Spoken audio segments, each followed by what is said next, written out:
Добрый вечер, уважаемые гости, коллеги и участники сегодняшнего мероприятия. В этот зимний предновогодний вечер мы собрались на вечер воспоминания о незрячих интеллигентах Якутии.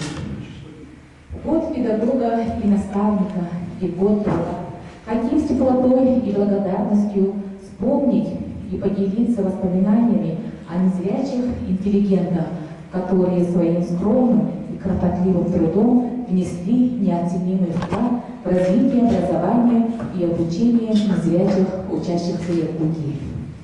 Сегодня мы вспомним деятельность первого незрячего кандидата исторических наук, известного адвоката Якутии Ильи Егоровича Охлопкова, первого тифлопедагога Якутии, приступившего к обучению незрячих школьников Георгия Алексеевича Слепцова, учителя математики и немецкого языка, всемирно известного эсперантиста Юрия Вениаминовича Писарева, первого незрячего кандидата в мастера спорта по русским шашкам, учителя истории, известного хомутиста Якутии Прокопия Петровича Романова, учителя русского языка и литературы, кавалера ордена «Знак почета» Зинаиды Федоровны Зыковой, а также первого незрячего мелодиста Якутии, учителя музыки и пения Владимира Сергеевича Кима, учителя математики, первого незрячего директора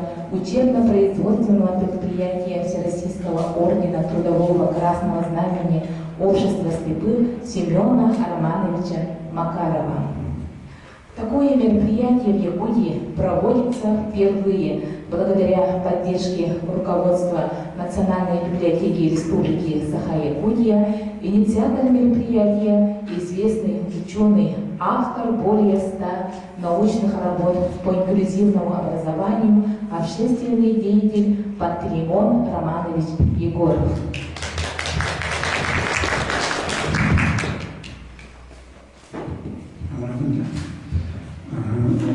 Я благодарю всех, кто нашел в своем плотном графике время,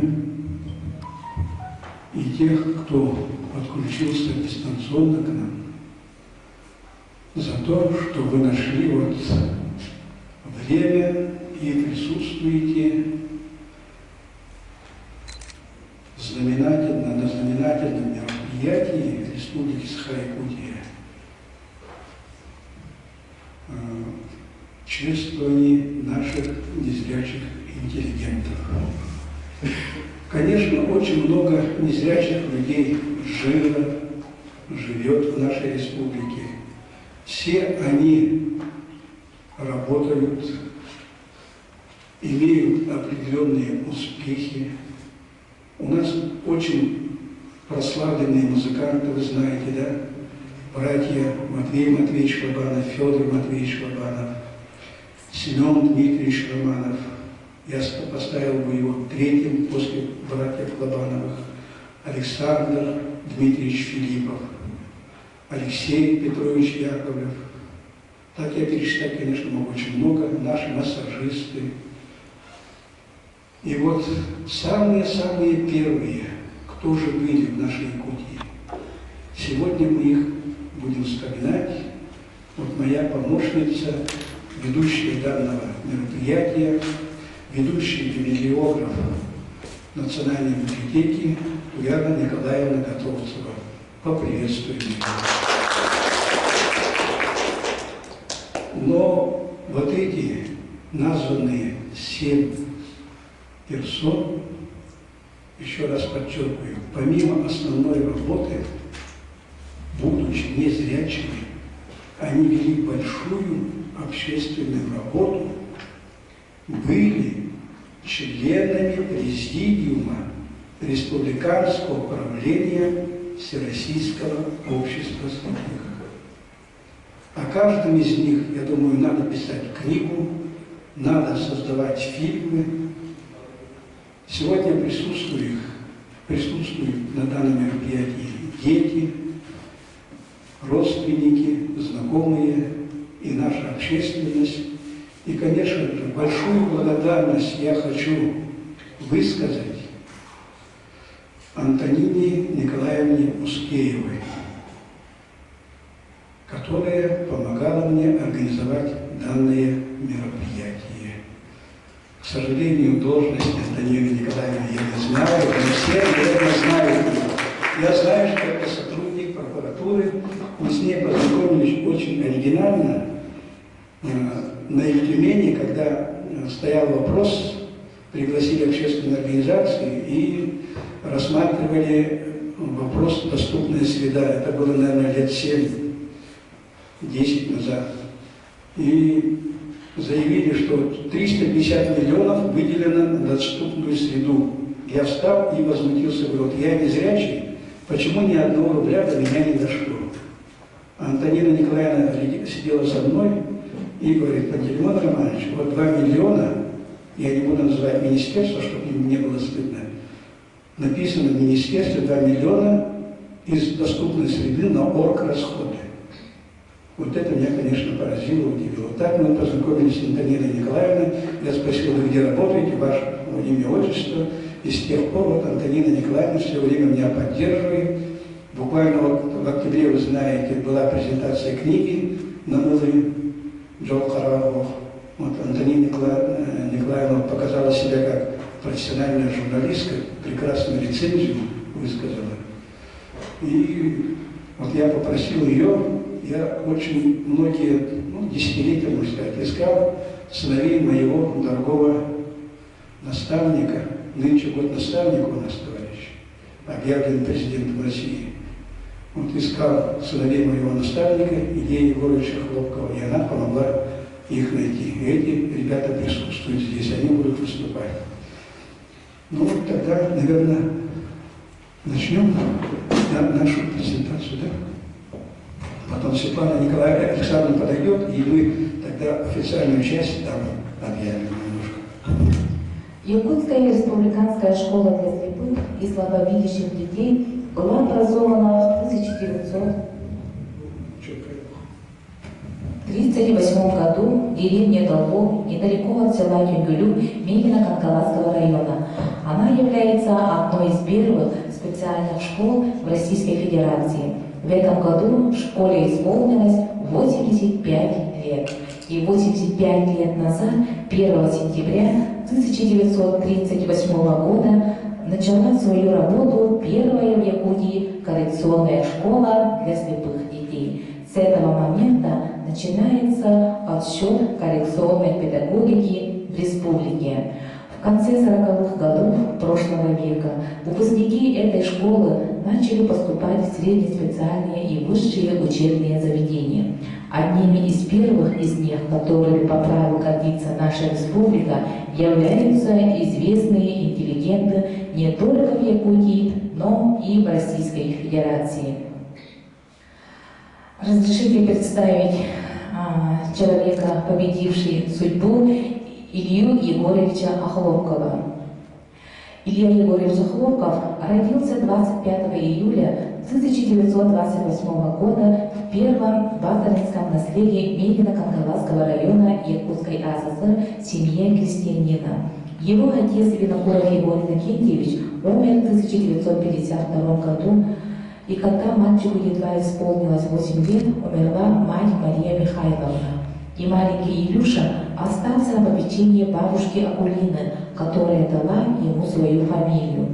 Илюша родился совершенно здоровым ребенком, но в связи с осложнением после перенесенной кори полностью ослеп. К счастью, осенью 1939 года в его родном районе в Долинском наследии была открыта неполная средняя специальная школа для незрячих детей. 10 лет, благодаря стараниям родного дяди Михаила Михайловича, он был устроен в эту школу-интернат, в числе первых выпускников, закончил ее в 1946 году. В годы учебы он активно участвовал в общественной жизни школы, был избран председателем учкома. В том же году способного юношу направили учиться дальше, в Куйбышевскую школу номер 17. для слепых и слабовидящих детей, которые он окончил в 1950 году. И здесь он был в гуще общественной жизни. Его избрали секретарем первичной комсомольской организации. В Куйбышевской спецшколе, кроме общего образования, получают основательную социальную реабилитацию, подготовившую его к активной жизни в обществе здоровых людей. В 1950 году возвращается на родину и поступает в Якутский пединститут на историческое отделение. После второго курса в 1952 году уезжает в город Казань и поступает на юридический факультет Казанского государственного университета имени Ленина. Там же, в 1954 году, для продолжения своего педагогического образования поступает на третий курс пединститута заочно. В 1957 году по окончании этих двух учебных заведений с двумя дипломами был направлен на работу в Якутск. Его принимают на работу в Республиканскую коллегию адвокатов Якутской городской юридической консультации, где он проработал 25 лет вплоть до своей кончины в 1982 году. Также Илья Охлопков по совместительству работал учителем истории в вечерней школе рабочей молодежи номер 4 города Якутска. В начале 50-60-х годов проводилась большая спортивная работа среди членов ВОС. В свободное от работы время молодежь занималась в секциях по шахматам, шашкам, которые тогда были очень популярными. В 1958 году под руководством Охлопкова был проведен первый шахматный матч-турнир по телеграфу с городом Улан-Удэ. И уже через год, в августе, команда шахматистов во главе с Охлопковым и Романовым съездила в город Улан-Удэ на соревнования. В июле 1959 году Илья Егорович был избран председателем ЯРО ВОС и работал в этой должности до ноября 1964 года. Его секретарем тогда работала Жукова, человек благородной души, на счету которой поистине много добрых дел. В сентябре 1959 года он выехал на 9-й съезд Всероссийского общества слепых в город Горький. Будучи председателем Всероссийского общества слепых, он стал вплотную заниматься социально-трудовыми проблемами инвалидов по зрению. Илья Егорович старался создать необходимые условия для незрячих, чтобы они жили полноценной жизнью, принимали активное участие в деятельности общественной организации, получали образование, культурно отдыхали и растили здоровых детей. В период работы Ильи Егоровича Охлопкова был достроен клуб, ныне носящий имя Островского. Строительство долгожданного клуба было начато предыдущими председателями Конон-Мыхиным и Слепцовым. В конце 1962 года был сдан в эксплуатацию первый жилой каменный 16-квартирный дом по улице Байкалова, 6. В силе трудоустройства слепых людей были построены новые специальные производственные цеха при Якутском горпромкомбинате по улице Чкалова, 28. Илья Егорович приложил также немало усилий для открытия вечерней школы рабочей молодежи для незрячих при школе номер 3 города Якутска. Здесь учились молодые рабочие спеццеха, совмещая учебу с работой. Первыми учениками этой вечерней школы были Алексеевы, Евсеев, Яхтанга, Колодезников, Федоров, Орлова и другие. Их учила молодой педагог Генриетта Николаевна Капитонова, сама инвалид по зрению, которой тепло вспоминаем до сих пор. Все находилось рядом – дом, клуб, цех и школа. Боец по жизни, целеустремленный Илья Егорович всегда поддерживал молодых, с пониманием относился к их проблемам, оказывал всестороннюю помощь в поиске своей дороги в жизни.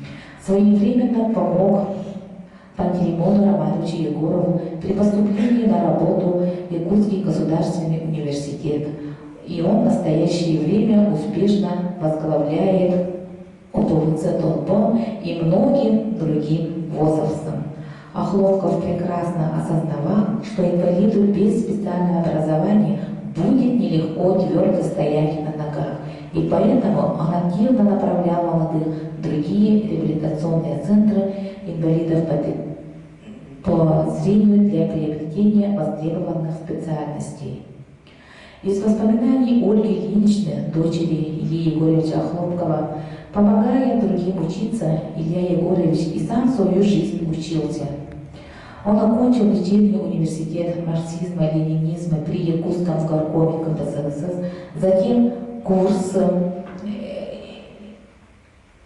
и в 1966 году успешно заканчивает очную аспирантуру Томского государственного университета по специальности истории КПСС. Позже, после окончания аспирантуры, Хлопков начинает работать в Якутском государственном университете на кафедре истории КПСС, где работал преподавателем в течение 16 лет. В июне 70-го года Илья Егорович защитил диссертационную работу по теме «Деятельность Якутской областной парторганизации по повышению роли профсоюзов в коммунистическом строительстве», и решением Совета Томского государственного университета имени Куйбышева ему была присуждена ученая степень кандидата исторических наук. Не каждый здоровый человек добьется того, что добился Илья Егорович. Он не видел физически, но многое предвидел. После него осталась добрая память, люди, благодарные за помощь и поддержку, и мы, его дети и внуки, которые гордятся своим отцом и дедушкой. Все дети Ильи Егоровича женаты, имеют детей. Старший внук Илья, названный в честь своего дедушки, является студентом пединститута ИОГУ. Илья Егорович Хлопков – единственный незрячий ученый, имеющий 2 высших образования, был настоящим живым примером для инвалидов по зрению, пионером во многих делах. Например, Хлопков первым среди инвалидов привез из Подмосковья собаку-проводника. Он очень любил и ценил своего четвероногого и верного друга Альму. Эта собака была очень умной, ласковой. После него инвалиды стали массово брать специально обученных собак. Илья Егорович был награжден почетной грамотой Президиума Верховного Совета Якутской АССР, занесен в книгу почетного Президиума Якутского республиканского правления ВУЗ за личный вклад в дело социально-трудовой реабилитации слепых. Илью Егоровича помнят очень доброжелательным человеком. Всегда с улыбкой на лице он был прост в общении. Все, кто его знал, вспоминают его чуткость, отзывчивость и большое чувство юмора. Илья Егорович Хлопков навсегда останется в благодарной памяти своих членов ВОЗ как человек, непокоренный тяжелым недугом, победивший роковые удары судьбы. Его по праву считали и считают человеком с большой буквы. Здесь присутствуют сыновья Ильи Егоровича, Алексей Ильич, Николай Ильич, пожалуйста, подойдите ко мне. Вот я 20 лет написал книжку про свою судьбу, ну и, конечно же, обязательно про своих учителей. Так, значит, Алексей Ильич, Николай Ильич, я вам вручаю.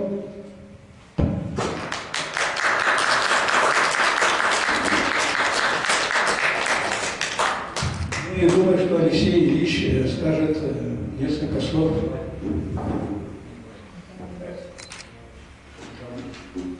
Николай Ильич скажет несколько слов. Нет, а кто скажет несколько слов? Скажет, ой, я перепутал. Николай Ильич, да, Алексей Ильич меня предупреждал. Николай Ильич скажет несколько слов.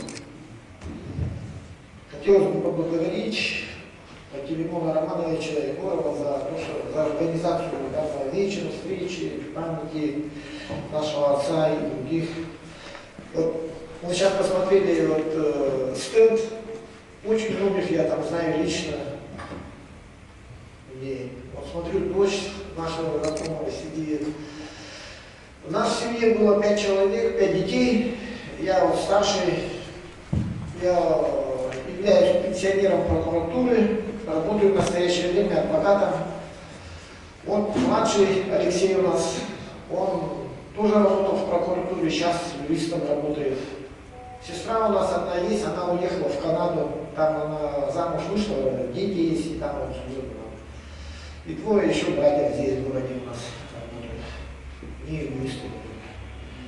Вот хотелось бы сказать, вот правильно сейчас сказали, да, отец у нас ездил в Москву. Я вот сам лично несколько раз ездил в Москву за собаками. Там школа кинологическая была. Там вот собак тренировали, и давали слепым собак по лотерее давали. Вот я там был, помню.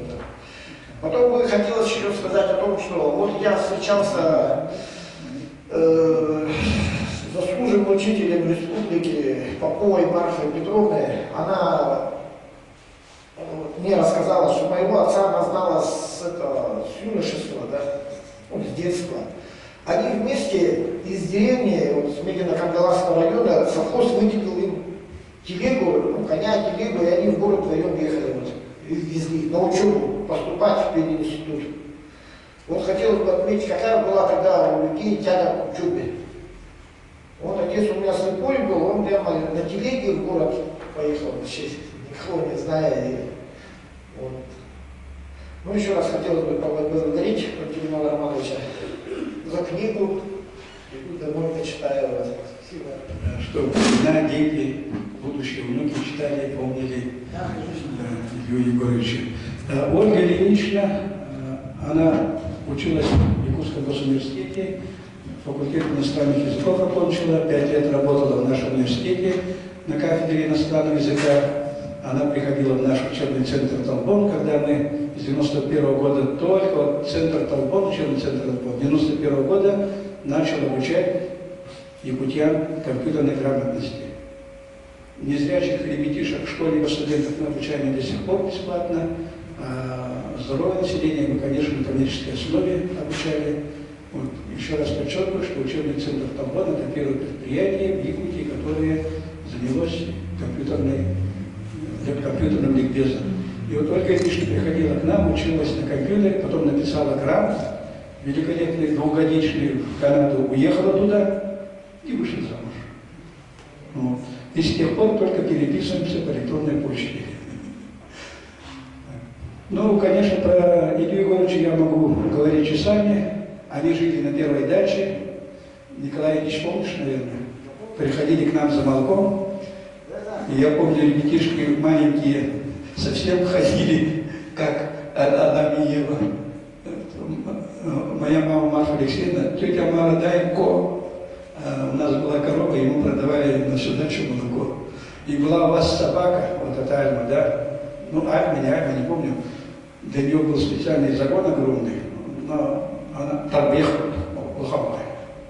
И все, конечно, боялись подходить. Ну, Илья Егорович спокойно заходил, гладил ее, и она водила его. Ну, а Илье Егоровичу, вот я сказал, я вот книжку написал про себя, про свою жизнь. Конечно, Илья Егорович здесь у меня первый. И еще хочу подчеркнуть, что когда я создал общественную организацию Якутская республиканская ассоциация студентов и специалистов с особыми образовательными потребностями, то ассоциация носит имя Ильи Егоровича Охлопкова. Вот такую же книжку я дарю и Туяре Николаевне, нашей ведущей, Антонине Николаевне, Антонине Николаевичу, наверное. Антонина Николаевна, моя помощница, она сказала, что Антон Иванович, теперь я ваша единомышленница. Вот.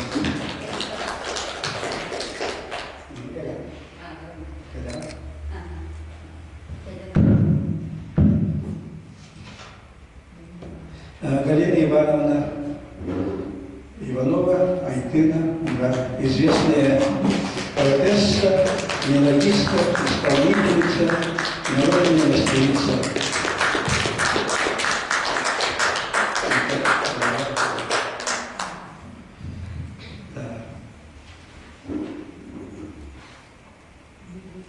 Лидия Георгиевна, подойдите, пожалуйста.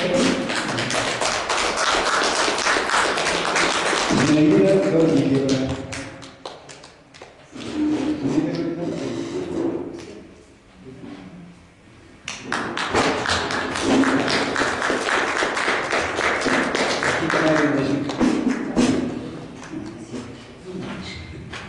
Так, ну, а остальные желающие могут обратиться к моим коллегам, кто захочет взять эту книжку бесплатно. Ну, там нужно будет поставить, ну, автограф, все там у меня есть, просто вписать ваше имя, отчество. Так, Александра Никитина, Ханватовна, вот, встаньте, покажитесь, потом можете к ней подойти, послушать и получить эту книжку бесплатно. Ну, продолжаем дальше, тогда идем. У нас время, конечно, ограничено. Так, сейчас мы будем говорить. Так, вручаем Светлане Александровне. Светлана Александровна – это федеральный директор Национальной библиотеки. Что я хочу сказать? Благодаря вот Национальной библиотеке я провожу уже 3 года свои проекты на площадках Национальной библиотеки. С Национальной библиотекой, общественная организация, наша ассоциация, мы 3 года назад заключили договор о сотрудничестве и взаимодействии по развитию инклюзивного образования в Республике Саха-Якутия. В рамках реализации этого договора, оператор фонда, в рамках реализации этого договора мы провели годичный цикл бесплатных вебинаров по инклюзивному образованию, провели несколько презентаций произведений незрячих поэтов и писателей, изданных в учебном центре Толбом на якутском языке по системе Брайля рельефно-точечным шрифтом. И у нас в планах еще много работы. Планируем провести курсы повышения квалификации для библиотечных работников нашей республики, чтобы они знали и систему Брайля, и адаптивные компьютерные технологии. Вот я человек почти не видящий, но, коллеги, товарищи, я немножко хвостану, да? Работаю, возможно, лучше некоторых из вас на компьютере.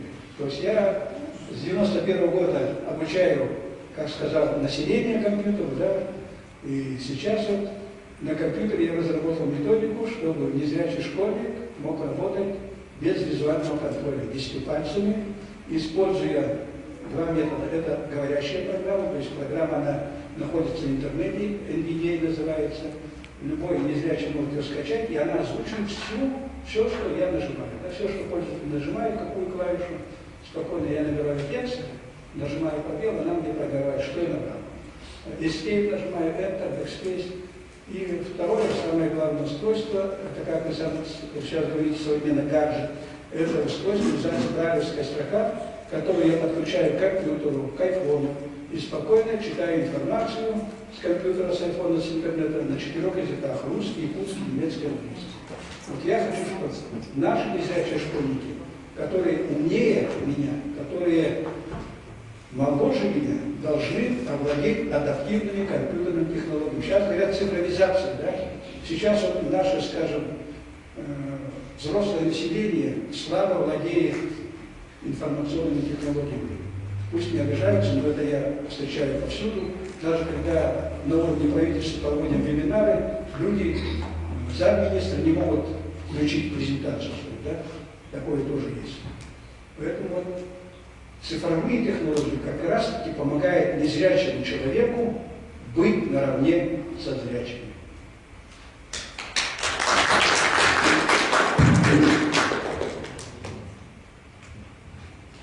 Как вы и уже говорили, такое мероприятие в Якутии проводится впервые благодаря поддержке руководства Национальной библиотеки Республики Саха-Якутия. И разрешите предоставить слово заместителю директора Национальной библиотеки Республики Саха-Якутия Светлане Александровне Поповой. Пожалуйста. Добрый день, уважаемые друзья, дорогие коллеги, гости Национальной библиотеки, наш дорогой, уважаемый, большой друг библиотеки, я каждый раз так говорю, Пантелеймон Романович. Поздравляю вас с этим знаменательным событием. Ну и, конечно же, много добрых слов сказали в адрес библиотеки, но я бы хотела отметить, что в основном вся работа, организация, энергия, энтузиазм и такое очень вдохновляющее, энергия, можно сказать, конечно же, в первую очередь исходит именно Пантелеймона Романовича. Он же указал, что мы работаем по многим направлениям, но забыли сказать, что 2 раза писали на гранты на очень большие суммы.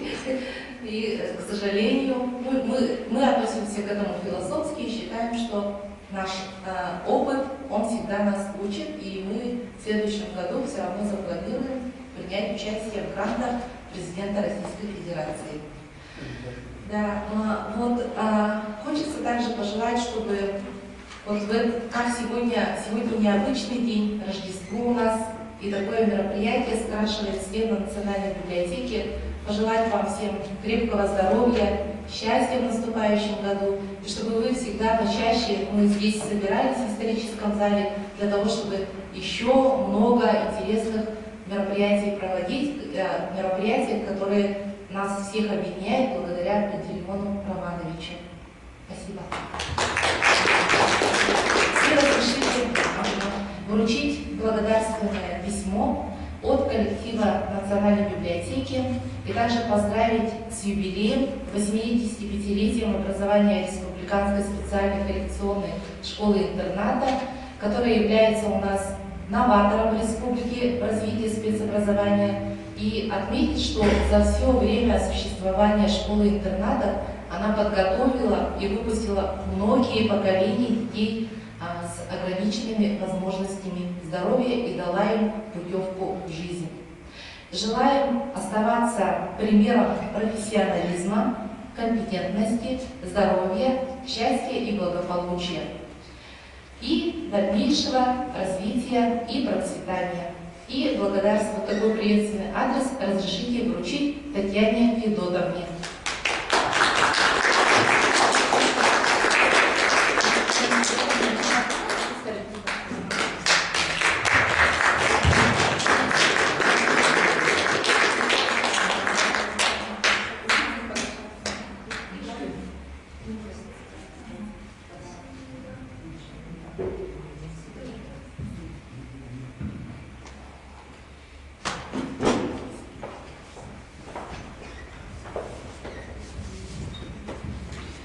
А мы продолжаем. Георгий Алексеевич Слепцов, первый тифлопедагог Якутии. Георгий Алексеевич Слепцов родился 21 апреля 1930 года в Тарагайском наследии Мегино-Кангаласского района Якутской АССР в семье крестьянина-середняка. Мать Слепцова Наталья Николаевна – доярка, участница Республиканской сельскохозяйственной выставки 1939 года.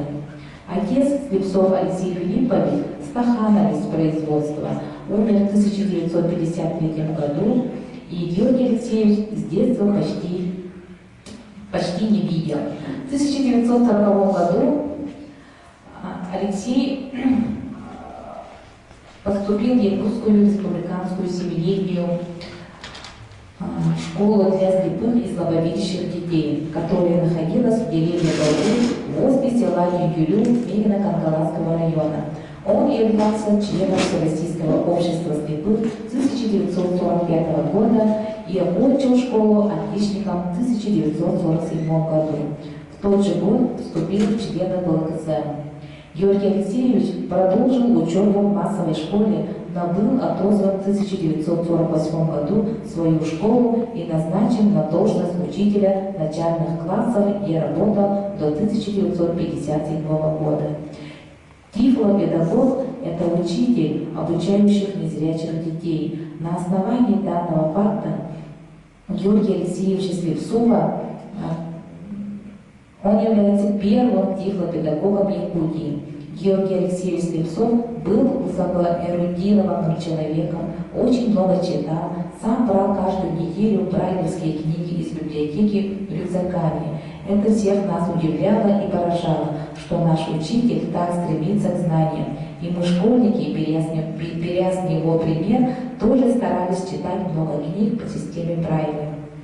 В 1951 году Георгий Алексеевич поступил на заочное школьное отделение Якутского педучилища, которое окончил в 1956 году. 26 лет был принят в члены КПСС. В 1957 году Георгий Алексеевич поступил в Якутский государственный университет на исторический факультет. Но в тот же год, в октябре, скоропостижно скончался председатель Якутского ВОЗ Николай Иннокентьевич Кананыхин, и Георгий Алексеевич, как член правления, был избран на период до очередной конференции до июля 1959 года исполняющим обязанности председателя. С 1959 года по 1961 год Георгий Алексеевич работал учителем начальных классов в Республиканской школе для слепых и слабовидящих детей, которая из Тюнгюлю уже переехала в город Якутск. С 1961 по 1965 годы Георгий Алексеевич Слепцов учился в Ленинградском государственном педагогическом институте имени Герцена на дефектологическом факультете, где получил специальность учителя начальных классов, преподавателя русского языка и литературы. Оттуда и был направлен в родную школу. В 1965 по 1969 годах Георгий Алексеевич Слепцов избирался секретарем партийной организации Якутской республиканской школы для слепых и слабовидящих детей. В мае 1969 года состоялась 12-я Якутская республиканская конференция ВОЗ. На пленуме этой конференции Георгий Алексеевич Слепцов был избран на должность председателя Якутского республиканского правления Всероссийского общества слепых, которое достойно занимал до августа 1990 года.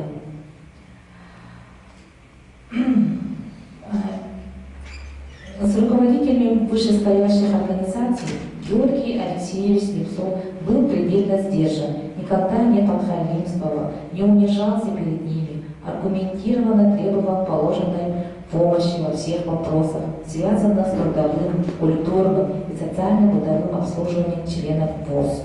В этих его замечательных человеческих качествах я наглядно убедился и был прямым свидетелем, когда Георгий Алексеевич взял меня с собой на очередной прием в обком партии. Уже более полувека я веду большие общественные работы в многих межведомственных рабочих группах различных министерств и, посещая кабинеты высокого начальства, стараюсь придерживаться линии поведения моего первого учителя, открыто и аргументированно доказывать свои права социально незащищенных слоев населения. Георгий Алексеевич познакомил нас с миром букв и цифр. На уроке естествознания он приносил свои овощи, огурцы, помидоры, морковь. В ту пору эти овощи в городе Якутске были в диковинку. Мы с большим удовольствием обнюхивали, ощупывали эти овощи, тем самым познавая суть окружающей нашей природы.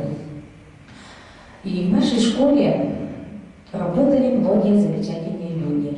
Это уроженка Ленинградской области, незрячая русская девушка, приехавшая совсем молодой, чтобы дать свои знания якутским незрячим детишкам, Зыкова Зинаида Федоровна, кавалер ордена, знак почета, ветеран труда. Она вышла замуж за нашего учителя Георгия Алексеевича Слепцова и проработала в нашей школе всю свою жизнь, отдавая нам свою душевную теплоту и ласку. Зинаида Федоровна очень хорошо пела как русские народные, так и якутские песни. Слепцову любили много читать и были высокообразованными, широким кругозором, интеллигентами.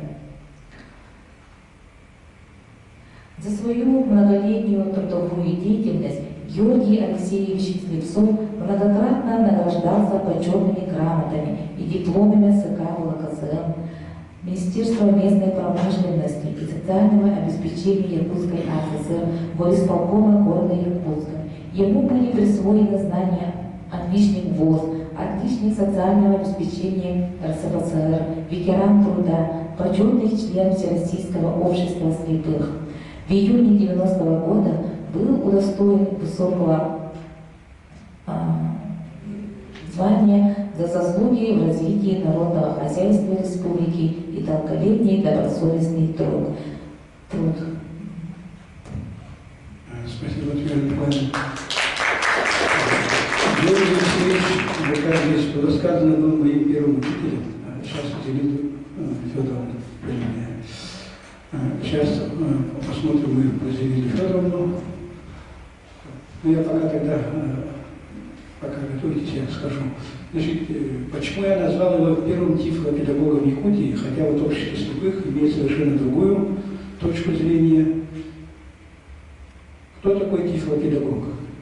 Тифлопедагог – это учитель, который учит незрячих детей в системе правильно. То есть вы читаете глазами, мы читаем пальцем. Именно точка. Вот эти рельефно-точечные шрифты. Георгий Алексеевич оканчивает школу в 1947 году, как вы слышали.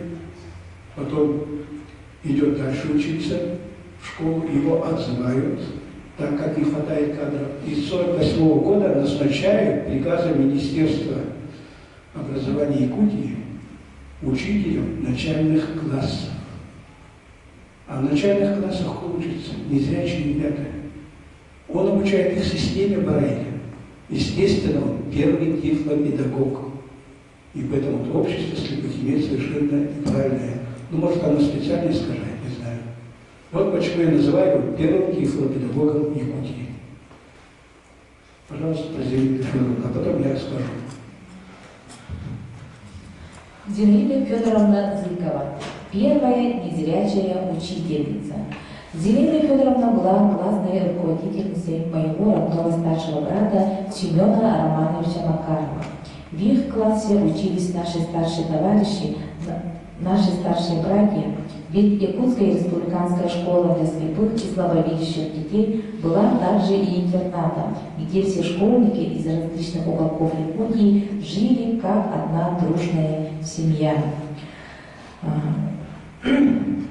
Зинаида Федоровна очень хорошо пела русские народные песни, якутские песни с поставленным голосом. До сих пор я слышу, как она мелодично поет. «Прокати нас, Петруша, на тракторе, до околицы нас прокати».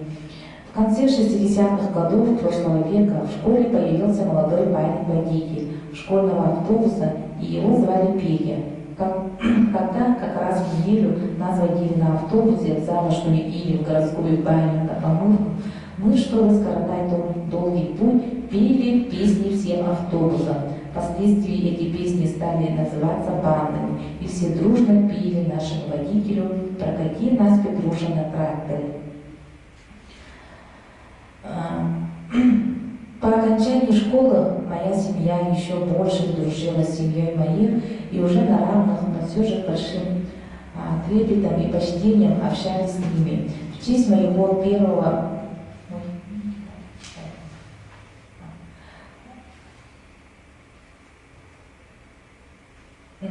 я до сих пор помню все эти бандные песни, но одна из них запала мне глубоко в душу. Можете спеть, да, Иван Ирландович? Ага. Ну да, ну вот 4 строчки. Ну, Дмитрий Матвеевич, помогай.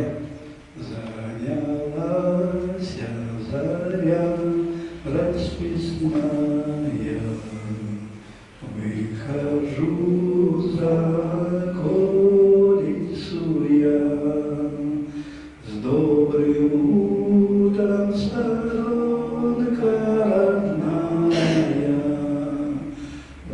дорогая отчизна моя. Это песня Зинаиды Федоровны Зыковой.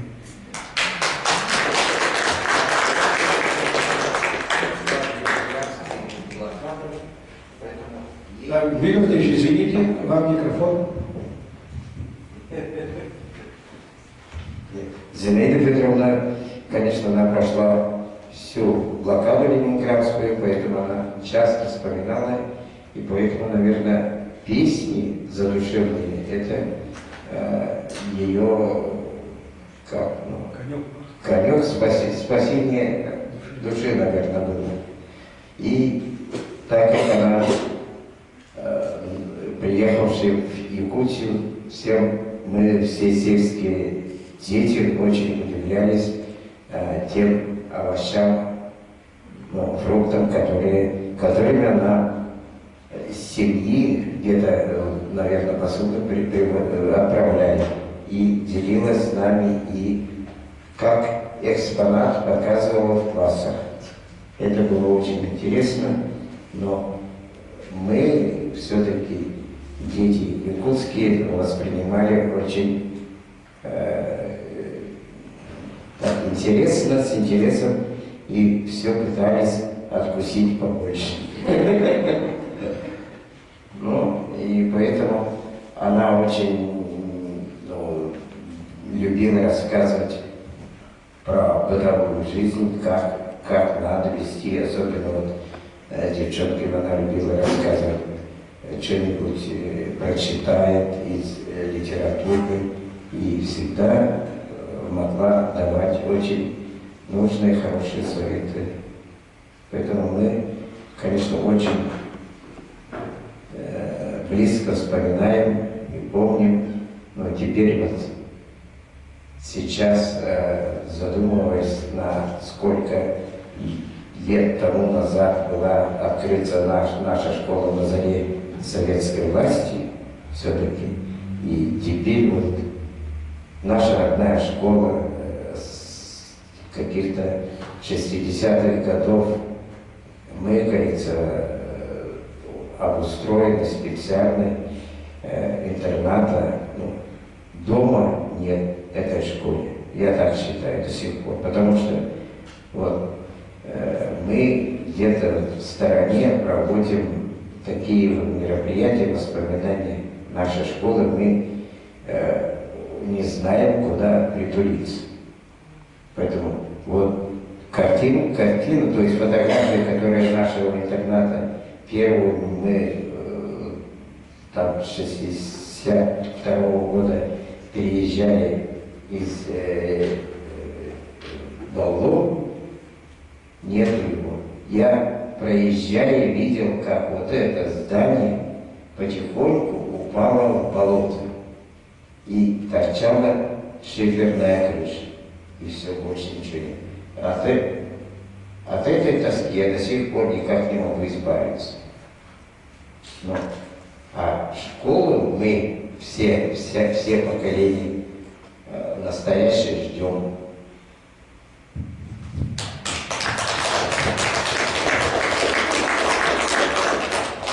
Я хочу прокомментировать высказывание моего коллеги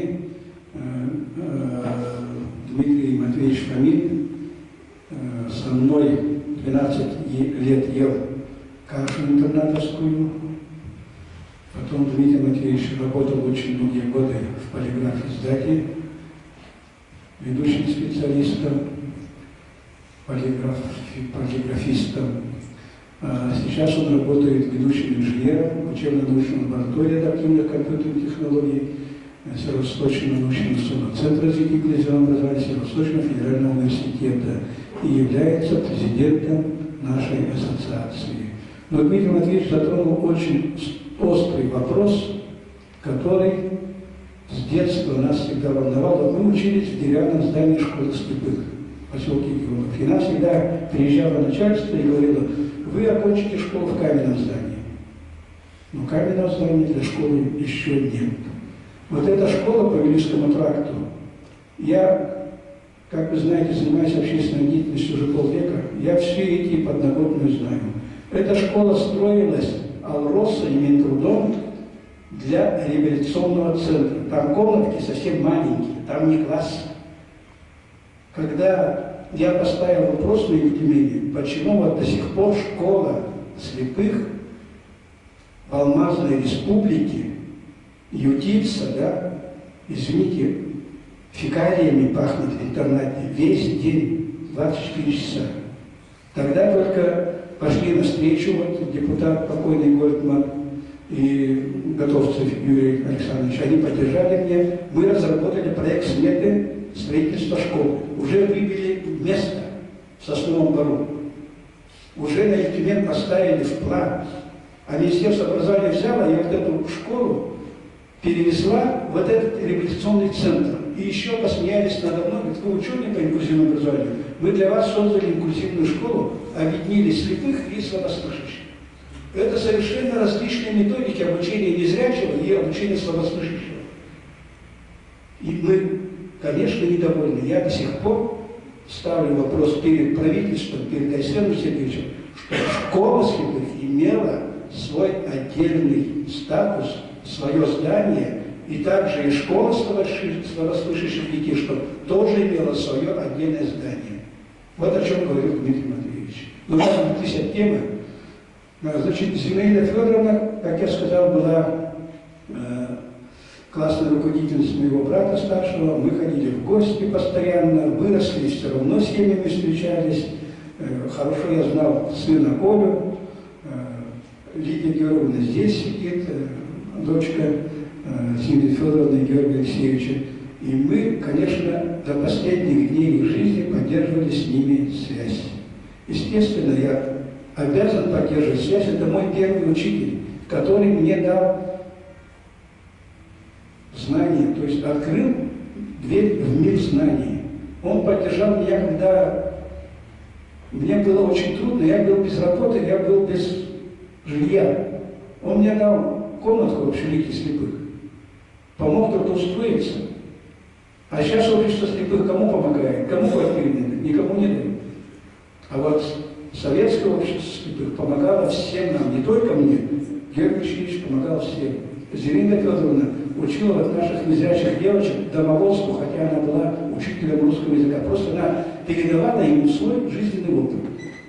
Она великолепно готовила, она великолепно на балконе выращивала огурцы в 70-е годы. Я не знаю, в 70-е годы, кто якутский зрячий на балконе выращивал методом гидропоники огурцы. Вот она выращивала.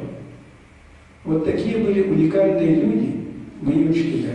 Сейчас я хочу предоставить слово племяннице Георгия Алексеевича, Зинаиде Гавриловне Слепцовой. Зинаида Гавриловна, пожалуйста, вам слово о любимых моих учителях. Зинаида Гавриловна, вы здесь? Я подойду. Добрый вечер.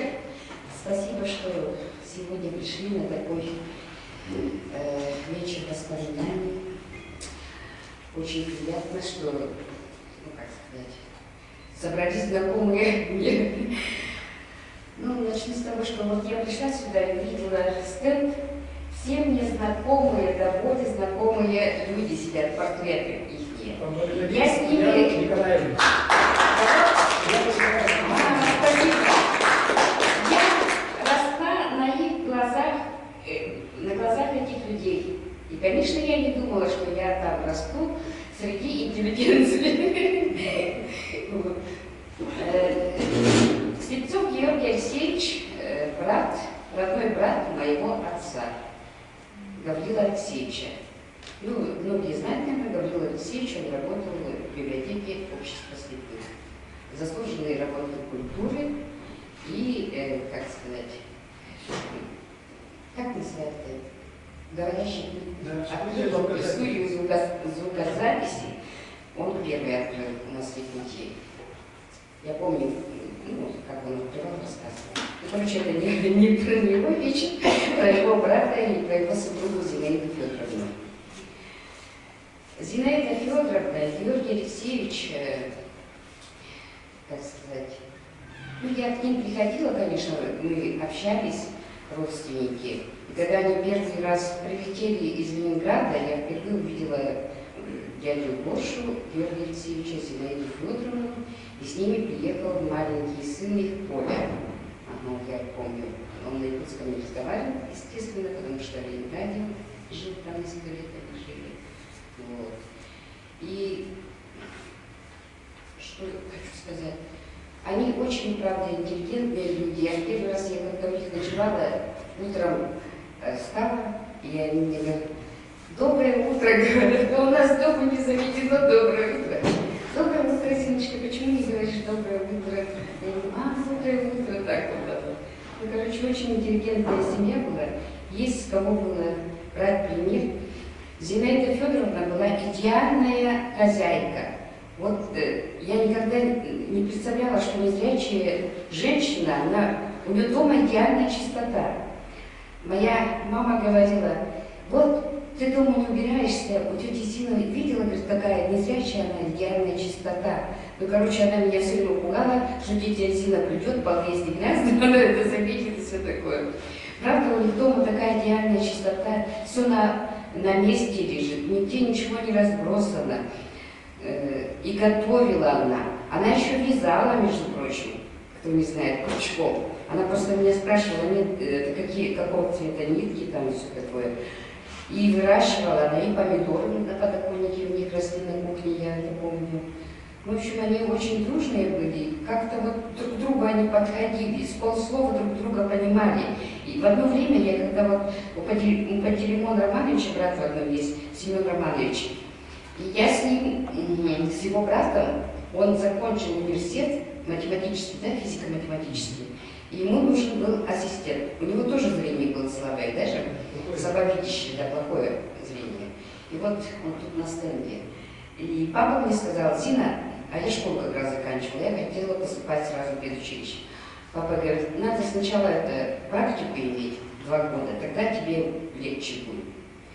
И хочешь с Семеном Романовичем Макаровым работать ассистентом? Я говорю: а что это такое? Ага.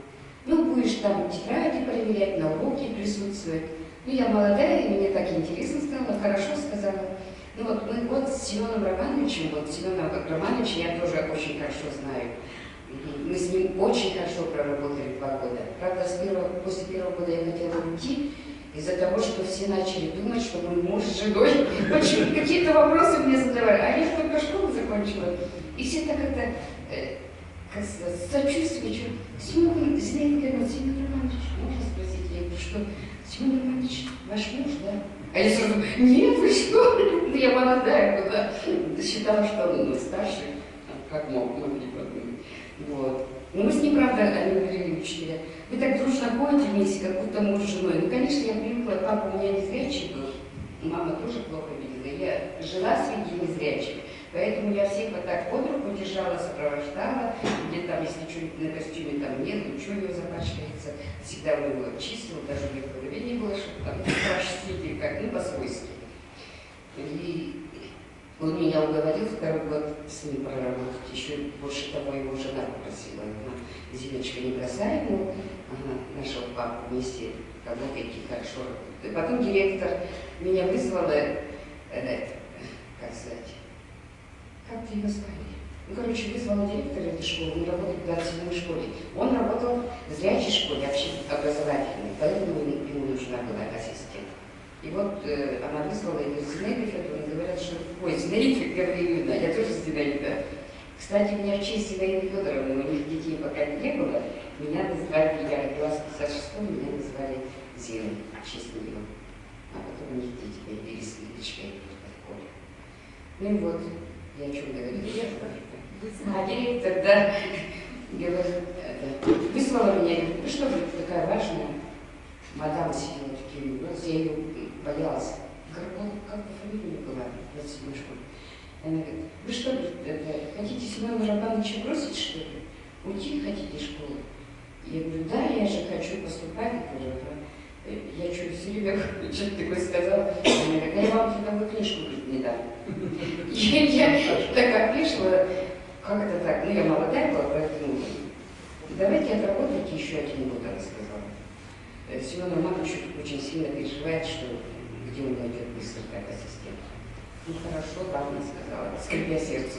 И 2-й год отработал вместе с ним. И он, конечно, тоже был замечательный учитель. Вот я начала про дядю свою, про тетю. И, ну, со всеми с ними общалась. И это, Илью Егоровича тоже знаю, помню. Такие хорошие люди, среди таких добрых, хороших людей я, оказывается, жила и росла. А это Владимира Сергеевича, помню, маленькая была твоего отца. Ага. У него такие длинные волосы были, такие волнистые, густые. И я так смотрела его, боялась, маленькая была. И это, папа спрашивает, это кто, папа? Когда он шел, папа, это кто, дяденька? Поп, да? Спросил. Папа так засмеялся. Почему ты так подумал? Ну, он как поп, у него длинные волосы, говорит. И потом я еще стала его называть почему-то Баб-Поппин, вот так вот, помню, в детстве. А еще Прокопий Николаевич я помню. Он был нашим соседом, Романов Прокопий Петрович, извиняюсь. Прокопий Николаевич я называю у меня на работе начальник Прокопий Николаевич Заровняев. Вот.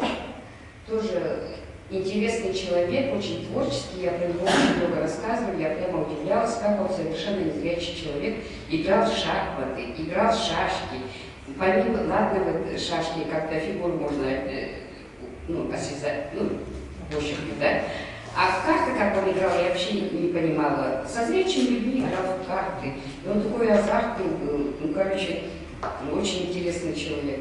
На баяне играл, пел, хаусистом был. Вот где он не притронется, все у него, как сказать, было только на отлично, по-моему. И я даже помню, мы с отцом поехали в Москву, папа был, на плену, куда-то поехал. Я не помню точно, как это было. Вот, короче, я в каком классе была, 4-м, что ли, начала плакать, я хочу с тобой, я хочу Москву увидеть. Короче, добился того, что он меня повез. У меня единственная дочь из Воронежа, видимо, он меня повез туда. Я помню, в Большом театре там Прокопий Петрович играл шамана. Из Якутии приехали, фестиваль был, там Лобанов был, Матвей, наши эти приехали. И папа сказал, сейчас дядя Броня будет играть шамана. У него бубен был, костюм, вот это вот я тоже помню. Вот среди таких людей, а Юрий Вениаминович Писарев, я его тоже с детства знаю, даже его маму помню, бабушка была, только у нее имя интересно, Мелания, не помните? Ага, вот. Юрий Вениаминович, он занимался языком эсперанто, я помню, я еще спрашивала, что это такое баба. Это международный язык, это не каждый может, очень... Они сейчас в Москве, я с ними переписываюсь по WhatsApp, живу со Светой. Вот. Очень умный тоже человек, тоже в шахматы играл. А Романов Прокопий Петрович, он даже с Карповым играл. И немногие это знают, и со мной спорят, думают, что я совсем уже из ума выжила. Я как-то сказала невестке это Прокопия Петровича Тамаре. Да, вы все играли, он сыграл очень. Вот Антипона Романовича я спросила, он говорит, да, как играли. Ну, значит, у меня еще все на месте, мозги, помню. Я не придумала же, говорю. Я даже почему помню? Потому что мама сказала, я к Романову пошла пирожки стряпать. Потом я поднялась, мама тесто целое, ведро замесила. Тетя тоже была, бабушка так самая ваша. И они смеются, и я говорю, а куда так много теста? Ну, я уже взрослая была в школе, в старшем классе, а мама говорит, тетя тоже смеется. Карпов келер сильно, Карпов келер. Лямда, гроссмейстер, манда, ела на эти пирожки или нет, я не знаю. Но они что-то смеялись, веселые. Мама у меня любила тоже пошутить, посмеяться. Они вдвоем подружки, что-то на кухне маленькой, пирожки стряпали. Я так подумала, неужели это правда? У папы спросил, папа говорит, да, говорит, это Карпов, дядя Броня будет играть с Карповым. Это я помню хорошо. Потом папа пришел такой довольный, ходит у него тоже. Они же все такие эмоциональные.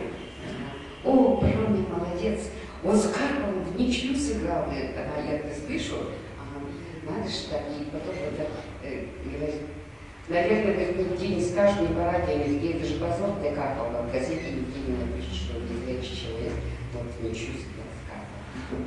Вот так вот. Вот такие люди были, очень творческие, очень влюбленные в свое дело. И Зинаида Федоровна, и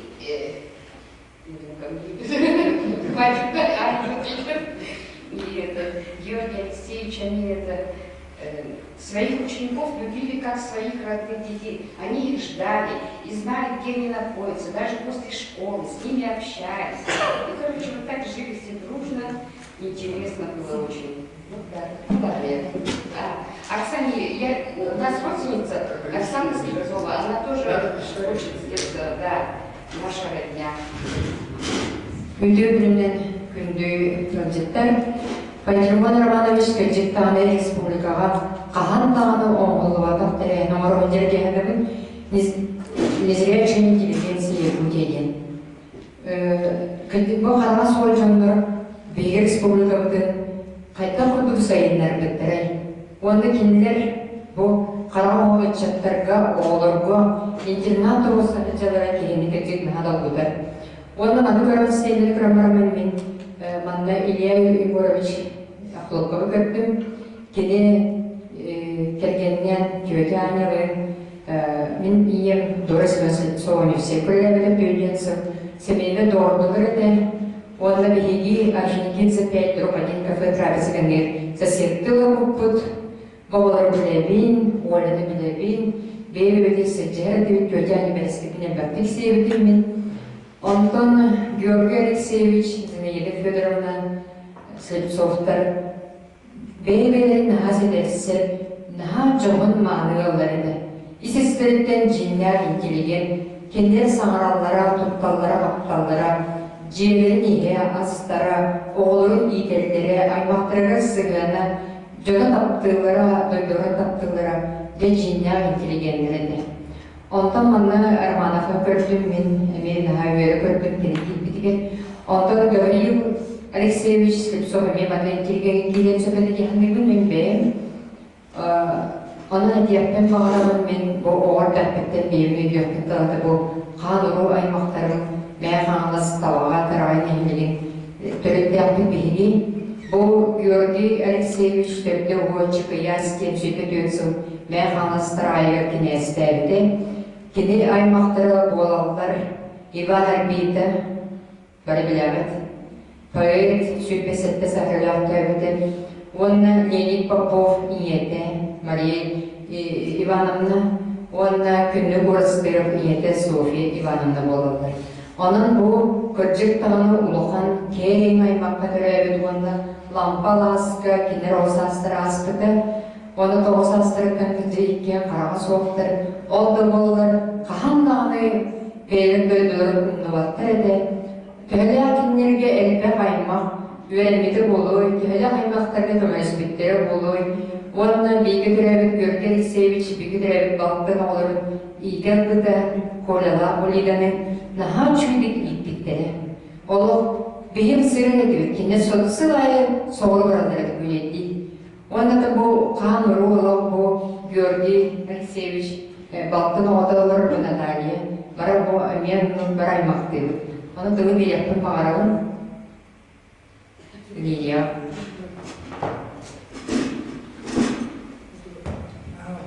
Пантелеймон Иванович, примите от нас, пожалуйста, скромный подарок. Спасибо вам большое,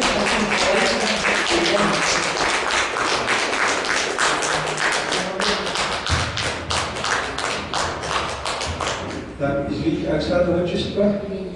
Оксана Отчество, пожалуйста, это депик. Шевать Сахаланин, Буярган, Бубилерин, Тускандан, Николас Биров, Туснабо, Ивана, Биров, он шевать, как ты уверен. Он очень надо него, лидер на него не хотит. Вот мы, значит, здесь родственники моего первого учителя, дорогого Георгия Алексеевича Слепцова, Зинаиды Федоровны Зыковой, очень хорошие слова сказали. Ну, сейчас у нас время потихонечку бежит. Кто хочет потом говорить, пожалуйста, поднимайте руки, говорите или записку пишите сюда. Вера Николаевна, и мы будем, конечно, желающим всем давать слово. А сейчас мы пойдем по сценарию. Уважаемые друзья, очень теплые воспоминания услышали. Действительно, вот интеллигенция, не будем бояться этого слова, интеллигенция, которая зародила образованию и распространению у нас вот такой школы незрячих, да, можно сказать, у истоков. И мы вот от имени Национальной библиотеки я сейчас выступаю с инициативой о том, чтобы вот эти воспоминания, они не остались просто вот в виде мероприятия. И у нас в Национальной библиотеке есть издательство. И предлагаем вам, Пантелеймон Романович, как руководителю проекта, выпустить книгу воспоминаний с включением в электронную библиотеку и последующим изданием книги сборника воспоминаний. Надеюсь, вы все поддержите, и для вас вот эта инициатива, она станет как, для того, чтобы был план работы, мы уже приняли, и сейчас вот план работы Национальной библиотеки мы обязательно включим.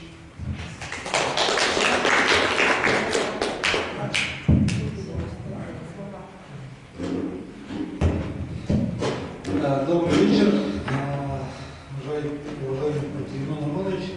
Спасибо, что пригласили. Уважаемые родственники, сыновья Илья Егоровича. И меня пригласил ваш общественный помощник Антонина Николаевна Ускеева.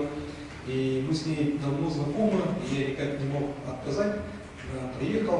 И меня зовут Тихон Николаевич Скрябин, я депутат Государственного собрания Тюмень, член комитета по образованию и науке. Я работаю в Сибирском отделении Российской академии наук в качестве заместителя генерального директора, поэтому педагогика для меня, скажем, знакомая профессия. Я работал директором, 10 лет проработал в школе директором.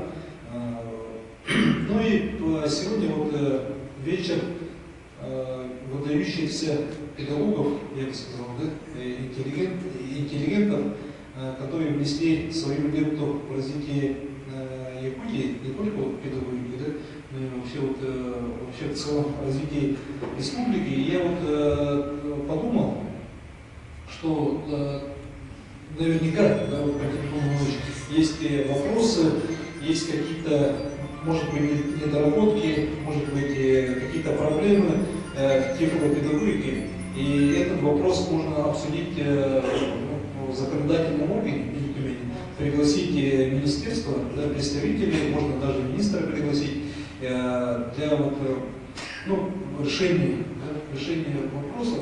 Я Пантелеймона Романовича думал, впервые вижу, но оказывается, я заочно знаю, он много, скажем, специалист, который занимается еще давно, когда-то рассказывали про то, что Пантелеймон Романович обучает компьютеру незрячих, я это слышал.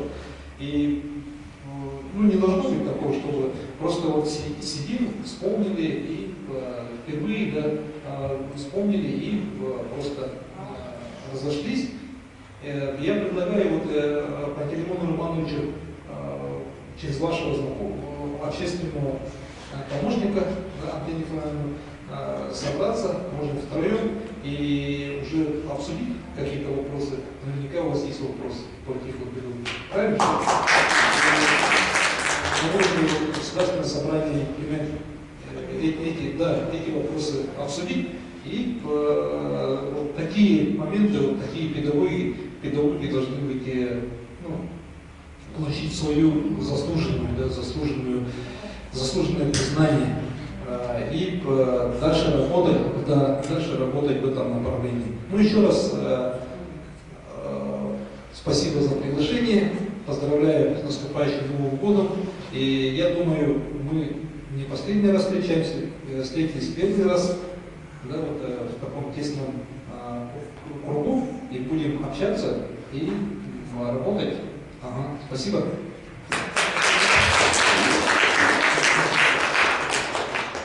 Тихон Николаевич, очень было приятно услышать конкретное деловое предложение. Вот как раз Антонина Николаевна ко мне собирается.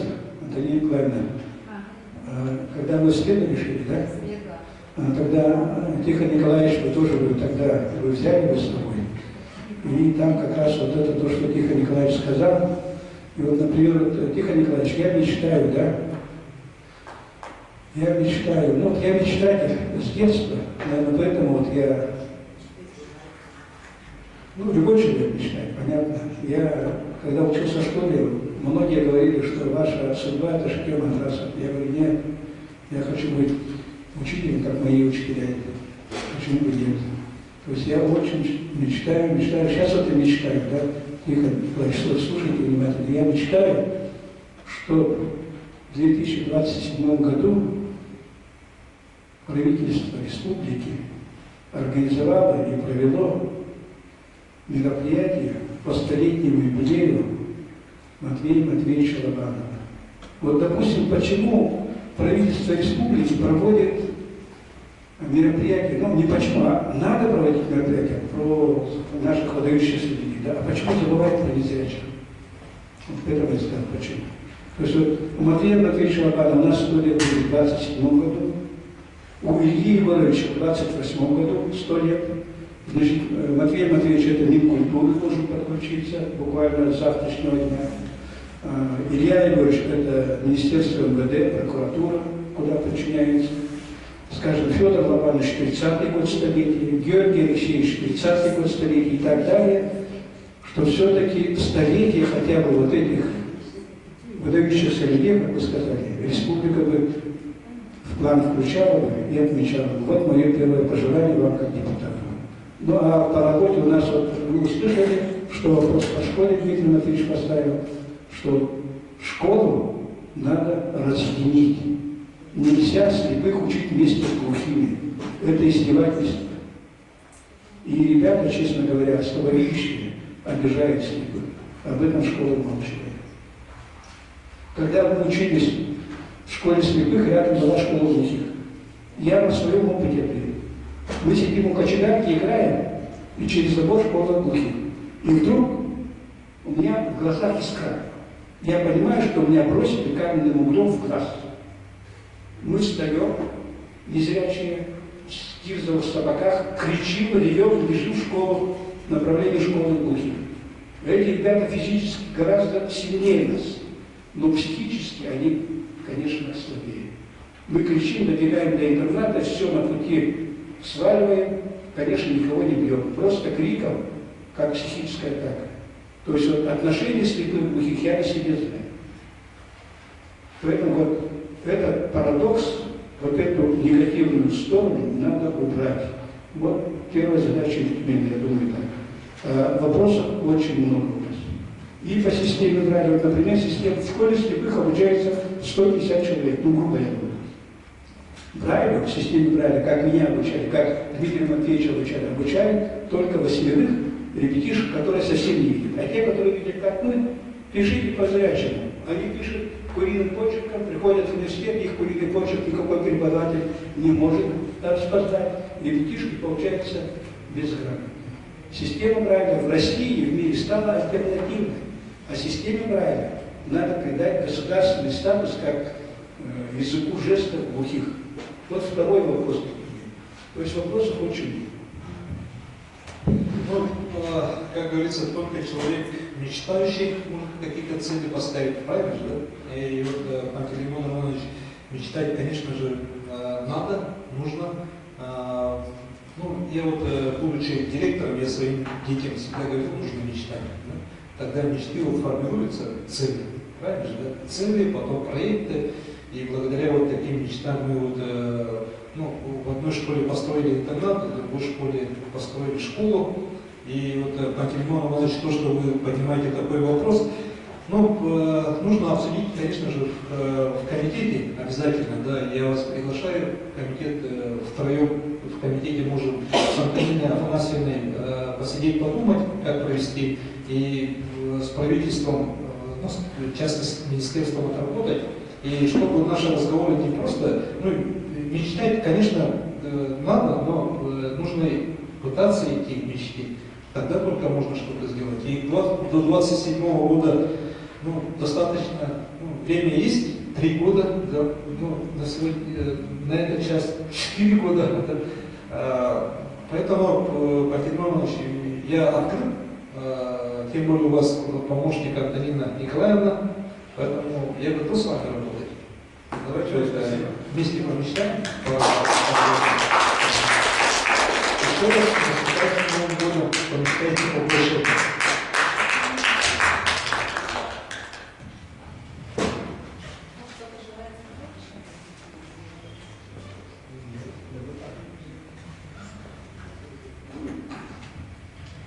Всемирный известный эсперантист Юрий Вениаминович Писарев. Юрий Писарев, будущий педагог, учитель математики, эсперантист, международник, родился на границе Якутии и Амурской области в дорожном поселке Невер. Его родители – коренные жители Дальнего Востока. Мать Антонина Милентьевна Щербакова, отец Юрия Вениамин Никитич Писарев. Юрию было около 3 лет. В этом возрасте он заболел корью. В условиях тяжелого военного времени и удаленности прииска от медицинской помощи болезнь стала причиной осложнения на зрение. После окончания войны, уже в 10-летнем возрасте, мама в 1949 году с сыном едут на перекладных с помощью проводников-эвенков на север, в Якутск, где, по слухам, была глазная клиника. Борьба за зрение сына отняла много душевных сил и времени, но успеха не принесла.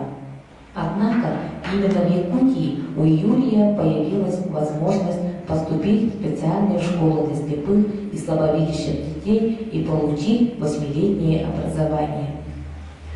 В 11 лет Юрий поступает в 1 класс школы-интерната для слепых детей, открытой в 1938 году в селе Тюльгулюмегина Камкаласского района по приказу наркомпроза ЯССР.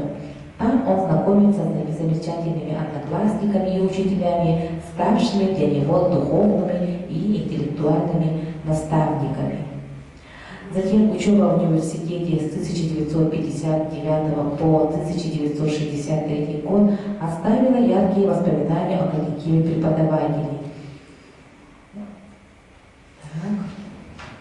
Молодой выпускник физико-математического факультета Якутского государственного университета получил распределение для работы в ту школу-интернат, которая стала для него когда-то началом творческой биографии. Только теперь она находилась в городе Якутске и получила новое название – Якутская республиканская школа для слепых детей. Общественная жизнь Юрия Вениаминовича Писарева была тесно связана с работой Якутского республиканского правления ВОС.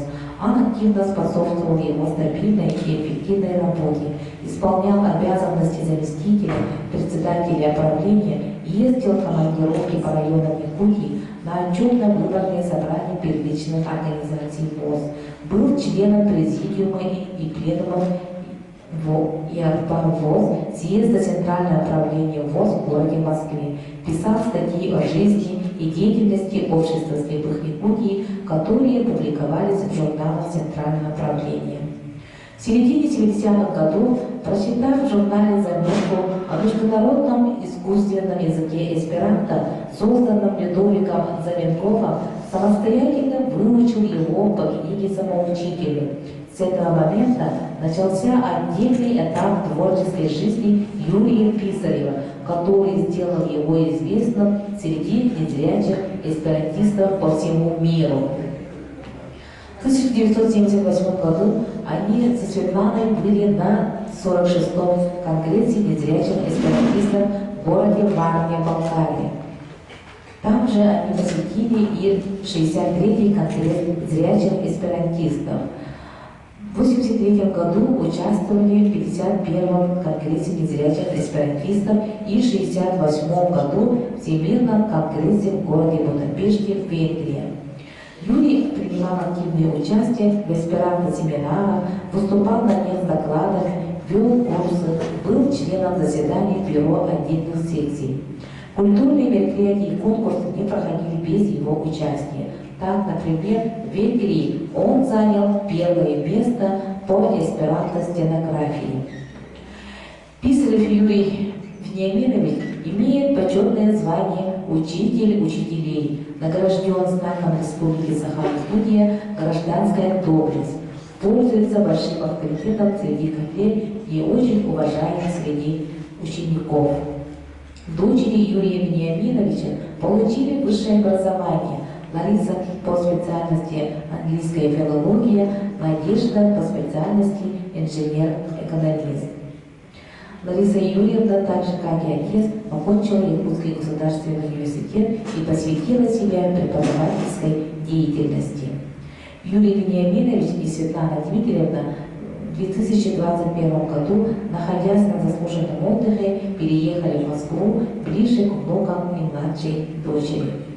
Юрий Вениаминович за многолетний самоотверженный труд и заслуги педагогической деятельности награжден знаками «Отличник народного просвещения РСФСР», «Отличник ВОЗ», медалью «Ветеран труда», почетными грамотами Верховного Совета ЯССР и президента Республики Саха-Якутия, настольным знаком от вице-президента Республики Саха-Якутию, занесен в книгу почетного президиума Якутского республиканского правления ВУЗ и Республиканской школы-интернат для слепых и слабовидящих детей.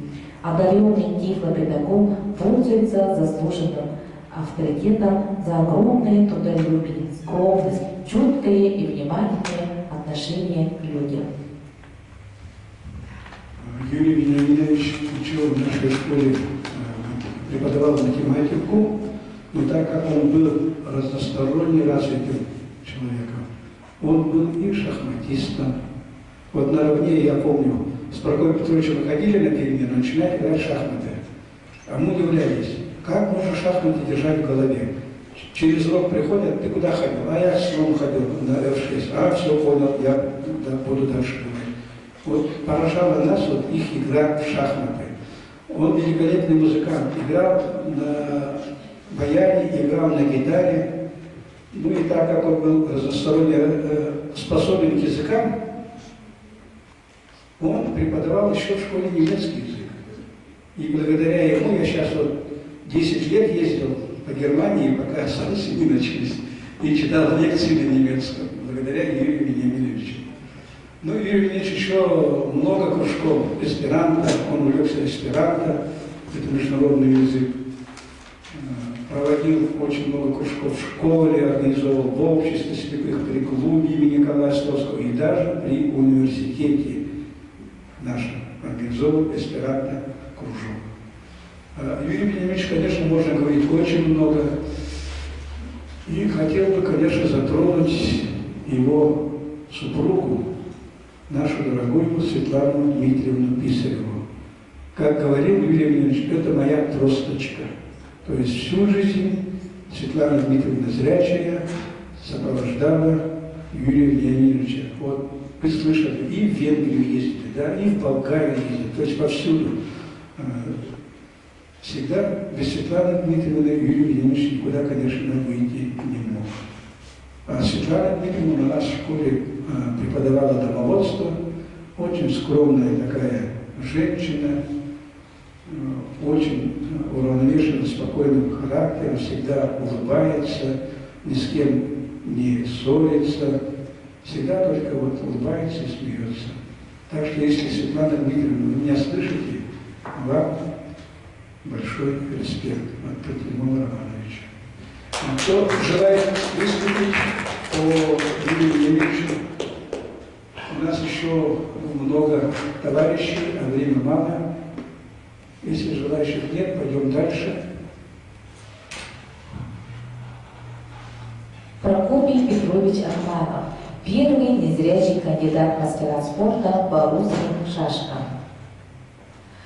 Прокопий Петрович с 1960 года по 1965 год работал председателем Якутской городской организации Всероссийского общества слепых. В 1960 году Прокопий Петрович поступил в Якутское культпросветучилище и в 1962 году окончил его по специальности библиотечное дело. В 1964 году поступил на исторический факультет Якутского государственного университета, по окончании которого Прокопий Петрович работал учителем истории в Алексеевском районе. с 1972 года по 1991 год учителем истории в родной школе до ухода на заслуженный отдых. Прокопий Петрович любил играть в шахматы, имел первый разряд, был известным в республике первым среди незрячих кандидатов в мастера спорта по русским шашкам, занимавшим призовые места не только на республиканских, но и на российских соревнованиях. Прокопий Петрович вел в школе кружок хомузистов и учил говорить на хомузе. Он рассказывал предания, что когда на Великий Гсых съезжались представители из различных улусов, то молодые парни посредством хомуза девушкам объяснялись в любви. Прокопий Петрович вел в школе также шахматные и шашечные кружки, и его ученики занимали призовые места на республиканских, всероссийских шашечных турнирах, становились неоднократными чемпионами по русским шашкам Хабаровского края. Многие из них стали кандидатами в мастера спорта по русским и международным шашкам. Прокопий Петрович был от природы одаренным, талантливым человеком. Он был блестящим конферансье, незаменимым солистом хора имени Николая Островского при ВОЗ, никогда не сходил со сцены, великолепно играл на хомузе, декламировал стихи, знал много поэм наизусть. Прокопий Петрович в 16 лет вслепую давал сеансы игры по шахматам на 7 досках. Прокопий Петрович Романов за свою многолетнюю деятельность награжден многими почетными грамотами, дипломами и наградами Якутской республиканской школы для слепых и слабовидящих детей, Министерств культуры, местной промышленности и социального обеспечения Якутской АССР, Якутского горисполкома, Республиканского правления и Центрального правления Всероссийского ордена Трудового Красного Знамени Общества слепых. Прокопию Петровичу были все вот выше упомянутым и далее, о которых будем рассказывать. О каждом из них надо, конечно, написать книгу и поставить фильм. Вот Тихон Николаевич, наш депутат Ильтимен, как бы пригласил нас с Ильтимен, с Дмитрием Матвеевичем мы пойдем и будем ставить и такие вопросы, чтобы наши выдающиеся незрячим интеллигентам уделили все-таки особое пристальное внимание и за счет бюджетных средств создали фильм, написали книги об этих выдающихся людях. А Прокопий Петрович очень много вспоминала Зинаида Гавриловна. Сейчас я хочу попросить, чтобы выступил, сказал теплые слова о Прокопии Петровиче, потому что он знает о нем все и вся. И какой ходкой он умывался, какое было он любил. Дмитрий Матвеевич, вам слово.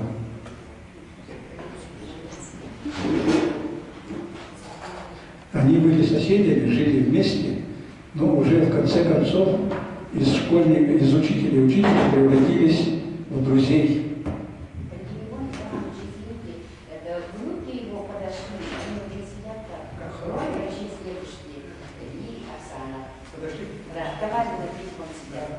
Очень хорошо. Поближе садитесь, пожалуйста. Ну, с Прокопием, ага, идут. Садитесь. За стол садитесь. Да, и когда стоят, задавайте. Я, конечно, их взрослым вижу впервые. Потому что по соседству мы жили, знали, что есть у них внуки,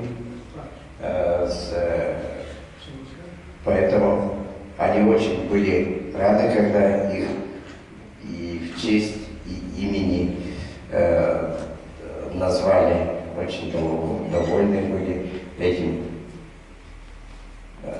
С нами по-соседски тоже делились новостями, поэтому я, наверное, один из первых знал. Но если говорить по Прокопию Петровичу, он свой отпуск летний, как педагог, он летом брал отпуск. И ездил обязательно, когда есть возможность, по Советскому Союзу.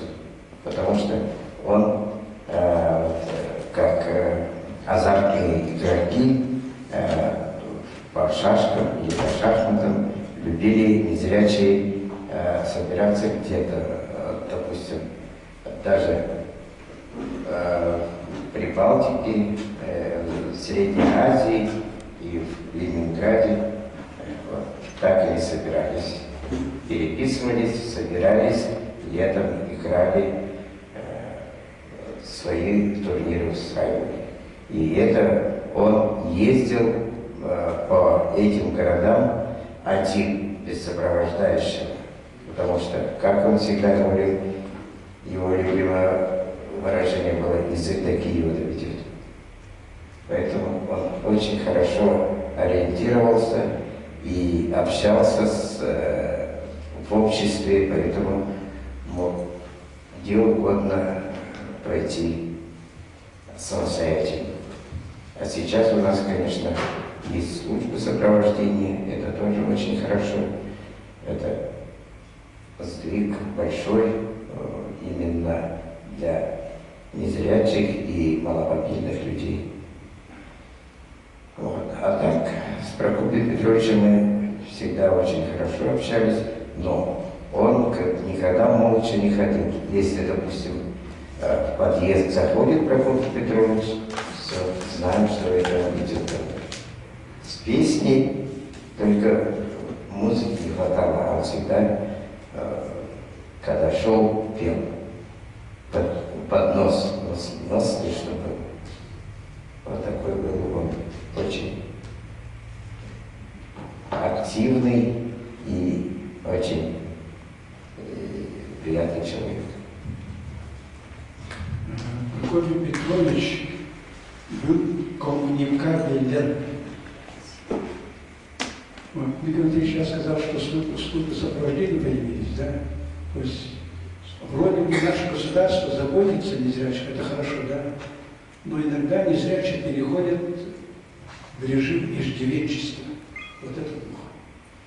А Прокопий Петрович не был иждивенцем. Он все сам добывал, все сам, в магазин сам ходил. И вот я вспоминаю, когда мы выезжали на соревнования, подходим в гостинице к девушкам, мы приехали на соревнования по шашкам, дайте нам места. Девчонки, свободных мест нет. Свободных. То есть в советское время всегда была бронь обкома, да? Или там командировочная, они все равно по броне. Прокопий Петрович подходит, улыбается. Девушка, ну как бы решить наш вопрос? Все, сразу дают нам комнату и спокойно мы живем. То есть умел находить контакт с любыми, с простым, со средним, с высшим звеном. И вот рядом со мной стоят его внуки. Оксана Юрьевна, Прокопий Юрьевич. Правильно? И Прокопий назван в честь Прокопия Петровича. Но не только он близнец, правильно? И Дора. Вот Прокопий Петрович и Дора. Нет, Дора Чаевна. Федора Иннокентьевна, да. Я там, тетя Дора. Я прихожу, тетя Дора, а пан пришел, открывает дверь. Заходит Димка, да, формата. Я захожу, тетя Дора, хочу, говорит, есть варианты?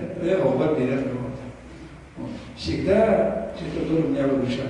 И вот сейчас я радуюсь, что на это мероприятие пришли внуки моего, нашего дорогого Прокопия Петровича, уникальнейшего человека, талант. Он играл лучше, чем Иван Халустов.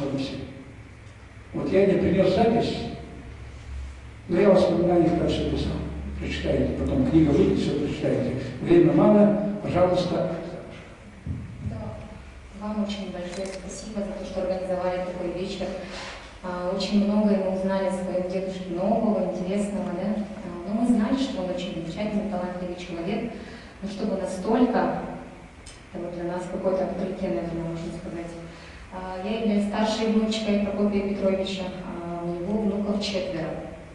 И 4 правнуков осталось сейчас. Да, уже старшему вот недавно исполнилось 10, а младшему 5. Двое из них учатся и живут в Гонконге. Вот, говорят свободно на английском, китайском. Так что вот от дедушки, возможно, что-то нам не передалось. Выражаю огромную благодарность вам за организованный вечер, всем, кто посодействовал, всем гостям, наступающим вас хочу всех поздравить, здоровья всем пожелать крепкого, берегите себя. Спасибо.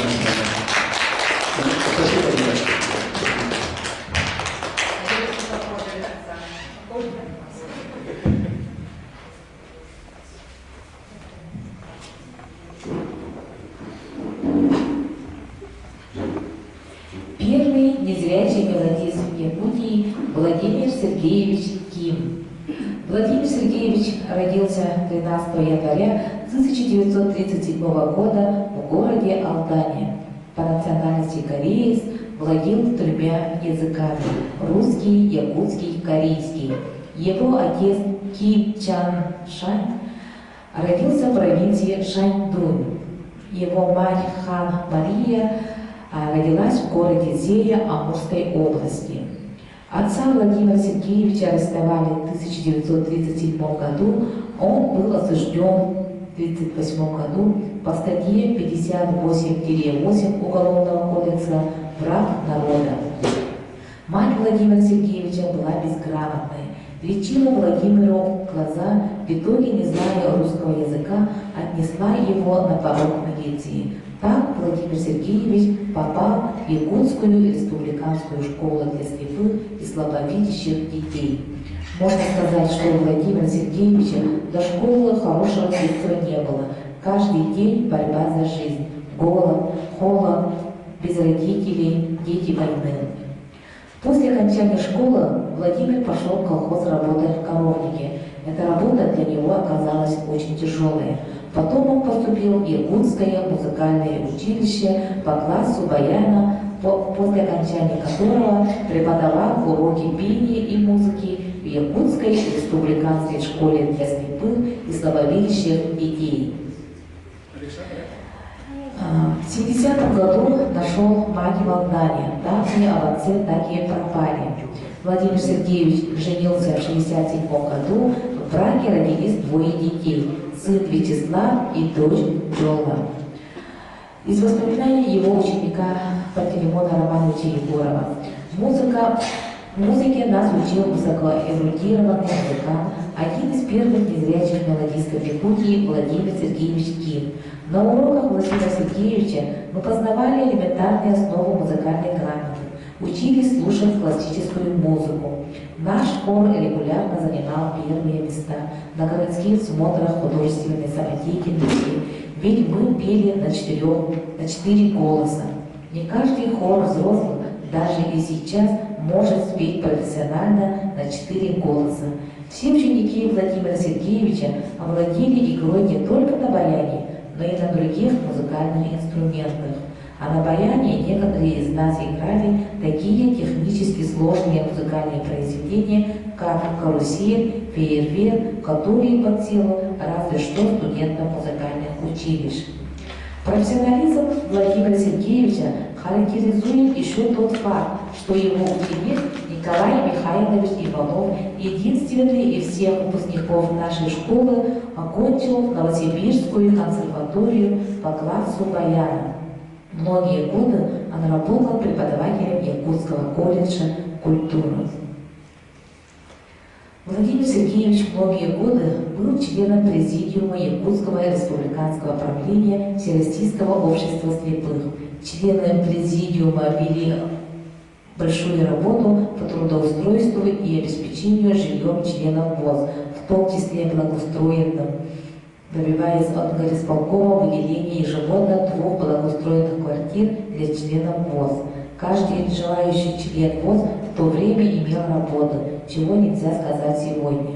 В 90-е годы прошлого века Владимир Сергеевич Ким работал на учебно-производственном предприятии ВОЗ и прошел путь, начиная от простого рабочего до заместителя директора по социальным вопросам и ушел на заслуженный отдых в 1995 году.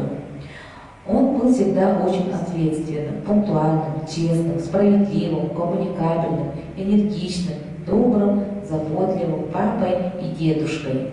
Владимир Сергеевич за свою многолетнюю деятельность награжден многими почетными грамотами, дипломами и наградами Якутской республиканской школы для слепых и слабовидящих детей, Министерств культуры, местной промышленности и социального обеспечения СССР, Якутского горисполкома, Республиканского правления и Центрального правления Всероссийского ордена Трудового Красного Знамени Общества слепых. Почетным знаком правительства Республики Саха-Якутия гражданская доблесть, заслуженный учитель Республики Саха-Якутия.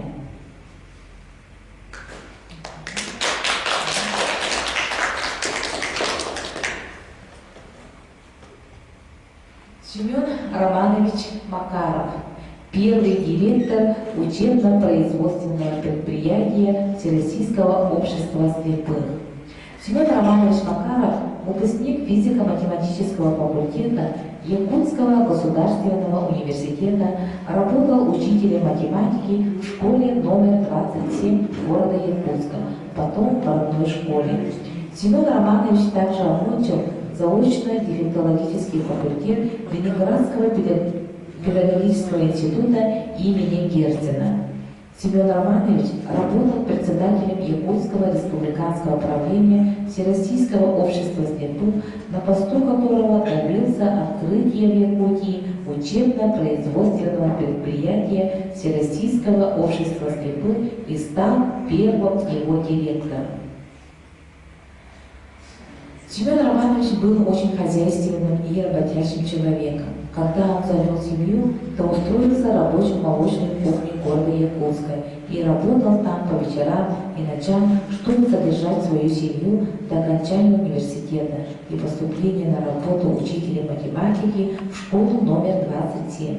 Семен Романович был первым и пока единственным из членов ВОС депутатом городского собрания народных депутатов города Якутска.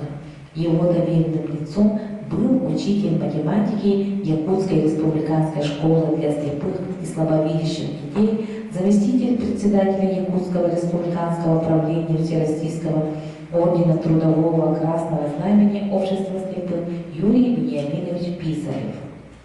Семен Романович очень чутко относился к проблемам членов ВОС. Работая на посту председателя городской организации Всероссийского общества слепых, он всегда отвлекался на просьбы жителей 3 домов по улице Чкалова, Байкалова и Тимирязева, где компактно проживали незрячие семьи.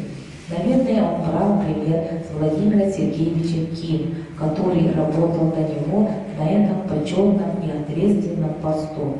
Семен Романович приезжал вечерами, в выходные и праздничные дни, чтобы устранить появившиеся проблемы по замерзшей канализации и по затоплению этих домов. Семен Романович Макаров имел у членов Всероссийского общества слепых большой авторитет и уважение. Владимир Сергеевич Ким – это учитель пения, музыки, очень начитанный, ну как и все наши учителя, с высокой эрудицией, и всегда нас мотивировал на то, чтобы мы приобщались к классической музыке. Вот всегда включал опереты, я помню, «Свадьба в Малиновке». Да, мое поколение эту оперету, наверное, хорошо знает, и чуть помоложе, может, люди знают эту «Свадьбу в Малиновке», классика советской оперетты. То есть он учил нас петь на 4 голоса. Я вот с детства, ну и мои одноклассники, все мы с детства,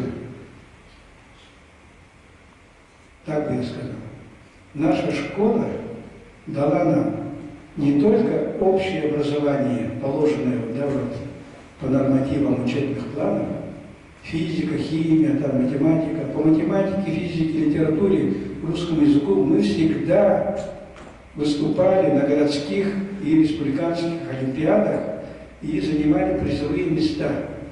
Когда мы приходили в первый раз, то зрячие ребятишки, эти слепые пришли, что они там сделали? А потом по результатам олимпиад видят, что мы стали призерами. В следующий раз уже стали, слепые пришли, уже боятся, что мы конкуренты, да? И вот хор на 4 голоса, я вот очень люблю музыку, сейчас тоже люблю музыку, слышу, как развиваются наши коллективы художественной деятельности по вкусу, но я не вижу качественного хора, который пел бы, как мы, ребятишки, на 4 голоса. И когда мы собираемся, однокашники, начинаем петь, и соседи вдруг удивляются, а что вы как грузины поете на 4 голоса? Где вы учились? В каких музыкальных училищах? Нет, мы учились в школе слепых. То есть школа слепых, помимо общего образования, нам дала, как сейчас говорят модно, дополнительное, а в то время называлось внеклассное образование. Нас учили шашкам, шахматам, как было сказано, игре на все возможных инструментах. Все учителя фактически, даже Прокопий Петрович, имея увечья на конечностях, у него было несколько пальцев только, тоже играл на баяне. Для нас это был пример. Юрий Геннадьевич играл на баяне, он учил наших ребят, Ковшева Гришу, Михайлова Валеру, Иванова Колю, и они играли вещи под стать только студентам 3-х курсов музучилища, такие как технически грамотные вещи, виртуозные вещи, как фейерверк, карусель. Я не знаю сейчас, какой студент это может сыграть, может играет, но я по телевизору, по радио не слышал, что вот играет студент там музучилища и играет фейерверк или карусель. Да, в Ютубе многие играют фейерверк, карусель, я вижу талантливые ребята, но у нас в республике этого я не слышу. То есть школа дала нам очень много именно по внеклассной работе, благодаря вот нашим высоко эрудированным, любящим читать книги нашим учителям. Владимир Сергеевич, вот Зинаида Гавриловна сказала, что она его попом называет, да? А мне казалось, что у него кудри до плеч, и я помню, что он шапки никогда не был, потому что у него кудри, наверное, и ходил. Он почти не видел, у него было только светоощущение, но ходил тоже так же, с очень хорошей пространственной ориентировкой, как Прокопий Петрович, без тросточки. Так что вот Владимиру Сергеевичу я благодарен, что он преподал мне элементарную теорию музыки. Сейчас я, хотя я не оканчивал никаких музыкальных училищ, я играю по нотам на баяне, благодаря Владимиру Сергеевичу. А Владимир Сергеевич, я думаю, так, кстати, извините, заминочка, здесь присутствует дочь Владимира Сергеевича, Джона Владимировна, пожалуйста, подойдите. Пусть народ увидит дочку моего любимого учителя. Она немножко скажет, где она работает, где он Владимировна книжка.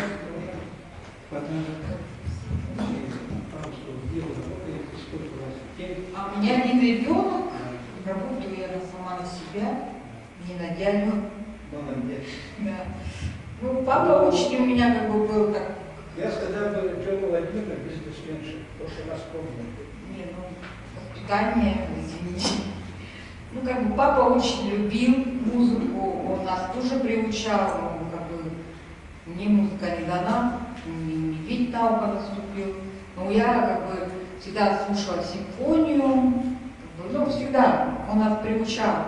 Сам по себе он был всю жизнь массовик затейник. То туда поедем, то в Казахстан, то еще. И вот бегали. И до сей поры я все хожу по всем мероприятиям, связанным с папой. Вот, ну, как бы, всегда вспоминаю его, как бы, и внук очень, ну, как бы, гордится, любил дедушку. Ну и папа очень любил, он же первый внук. И он всегда ему там, будешь не слушаться, буду тебя за ухо дергать, и он постоянно его дергал. Как бы, ну, очень любил. Нет, ну он очень любил. Но сам по себе он всегда как бы ответственно относился ко всему. Он даже, если еще не работал, он все время пропадал в клубе почему-то. Идет все, то говорящие, то какие-то книги, все несет, что-то все читает. И он слушал уже вот эти говорящие очень быстро. Да, и вот я тоже пыталась как бы послушать, я не понимала, но он так быстро все читал, все это самое. Хороший слух был. Да. До самого последнего он все время любил познавать и слушать, все узнавал. Ну, очень спасибо за ваши воспоминания, как бы и такие все как бы фотографии смотрю, и как бы все то, что все родное, и все те же лица. Все как бы как с детства все это помнится. Ну, как бы всегда это было. Спасибо, Ну и, конечно, про Семена Романовича я про старшего брата много говорить не могу, наверное, неэтично. Я попрошу сказать теплые слова Александре Владимировне Романовой, нашей дорогой Александре Владимировне. Она супруга нашего дорогого Валерия Ивановича Романова. В общем-то, слепых все его знают. Лёда, наверное, тоже, наверное, знаешь Валерия Ивановича. Вот был другом, но если попросту сказать, корешем Семена Романовича. Вот я сегодня была на вечере, послушала ваши разговоры о учителях. Какое они зерно посеяли. Вот все, Роман Романович, начнем с вас. Человек какой разносторонний, умеет и играть, и разговаривать, и учить. Просто такой же был и Семен Романович. Семен Романович мог прийти к нам вечером и остаться до утра, и всю ночь они будут играть в шашки. Я просто поражалась этому. Ну, что хочу сказать. Когда он стал председателем, он все делал для людей. Действительно, он организовывал всякие, тогда же ничего не было в магазинах. Организовывал всякую торговлю, он ничего себе из этого не покупал. Все шло только для членов этого общества. Потом, что еще хочу сказать? Ну, вообще во всех хочу сказать, я вот их всех знаю. И все они, вот не только они, интеллигенция, они очень доступные люди были. Вот потому они и породили вот таких, после них пошли такие люди.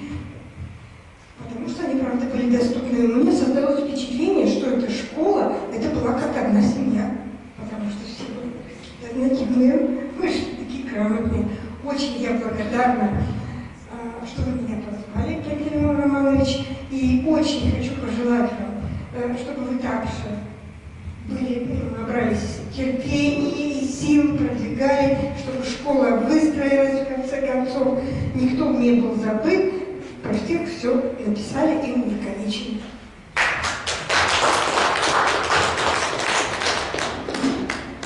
Ну и о Владимире Сергеевиче расскажет его сосед пару слов, Дмитрий Матвеевич. Они жили в одном доме. Опять же, также возвращается, он же, конечно, был моим первым учителем, тоже, как Владимир Иванович сказал, музыки, пения. И мы учились, вот даже некоторые у нас уже известные люди на меня обижаются, потому что Владимир Сергеевич выбрал меня, а не его на этот российский всесоюзный конкурс в Иркутске. И такое есть. Но я, конечно, певцом не стал, но в хоре был. Поэтому вот. Но в общих словах про нашу школу вспоминать, конечно, этот период, наверное, как сказать, воспитание очень хороших людей, потому что начиная с таких выпусков, допустим, там еще школа наша была 9 классов, которые окончили и пошли по Советскому Союзу учиться дальше. Есть орденоносцы, почетные граждане городов. Это тоже о чем-то говорит многом, потому что орден Трудового Красного Знамени в советское время получить какие-то, особенно работникам, ну, допустим, с плохим зрением, это очень сложно. Конечно, они были очень, по примеру Стаханова, наверное, работали. Есть у нас в Хабаровском крае город Комсомольск, там проживал наш выпускник.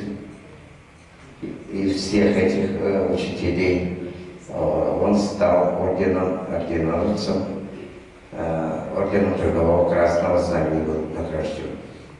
Есть Иванов Миша, который в Краснодарском крае жил и тоже был награжден российским орденом, но не Трудового Красного Знамени, по-моему, какой-то другой был.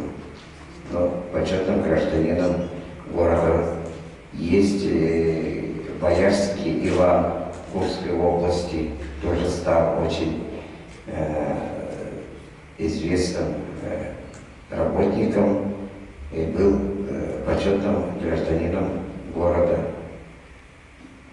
Поэтому мы можем, конечно, гордиться нашими учителями, которые нам давали все, потому что вот Владимир Сергеевич, он многим после школы помог стать на ноги хорошими семьянинами и вести здоровый образ жизни.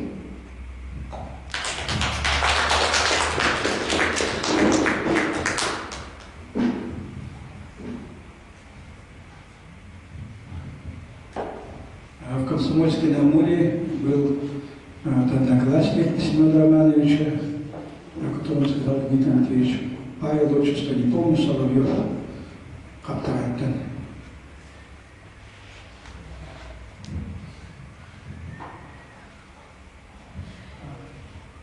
Желающие выступить, товарищи, может, еще есть, у нас уже время подходит к концу.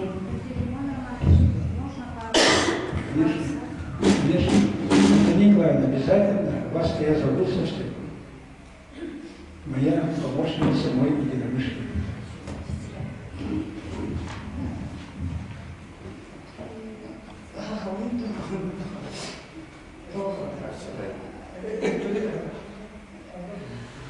В первую очередь, Пантелеймон Романович, спасибо большое за организацию такой встречи и дали возможность принять. И когда вы анонс направили, да, и анонс сегодняшнего мероприятия и статью о своих выдающихся педагогах, действительно интеллигентах Якутии, да, когда я прочитала, да, в первую очередь было очень стыдно. Стыдно в том плане, что я себя вроде бы отношу более-менее читающему человеку, и газеты, и журналы до сих пор читаю, беру, да, но, однако, будучи уже порядка 30 лет в юридической сфере, да, я даже не знала про Охлопкова, хотя Алексея Ильича, ну, как коллегу знаю, ну, Николая Ильича тоже, то, что он адвокат, знаю, да, и в первую очередь было очень стыдно, что везде, со всех самоваров, так скажем, мы говорим о патриотизме, об инклюзивном образовании, да, но, однако, когда люди, особенно молодежь, не знаем о таких выдающихся людях народа, да, а народ, он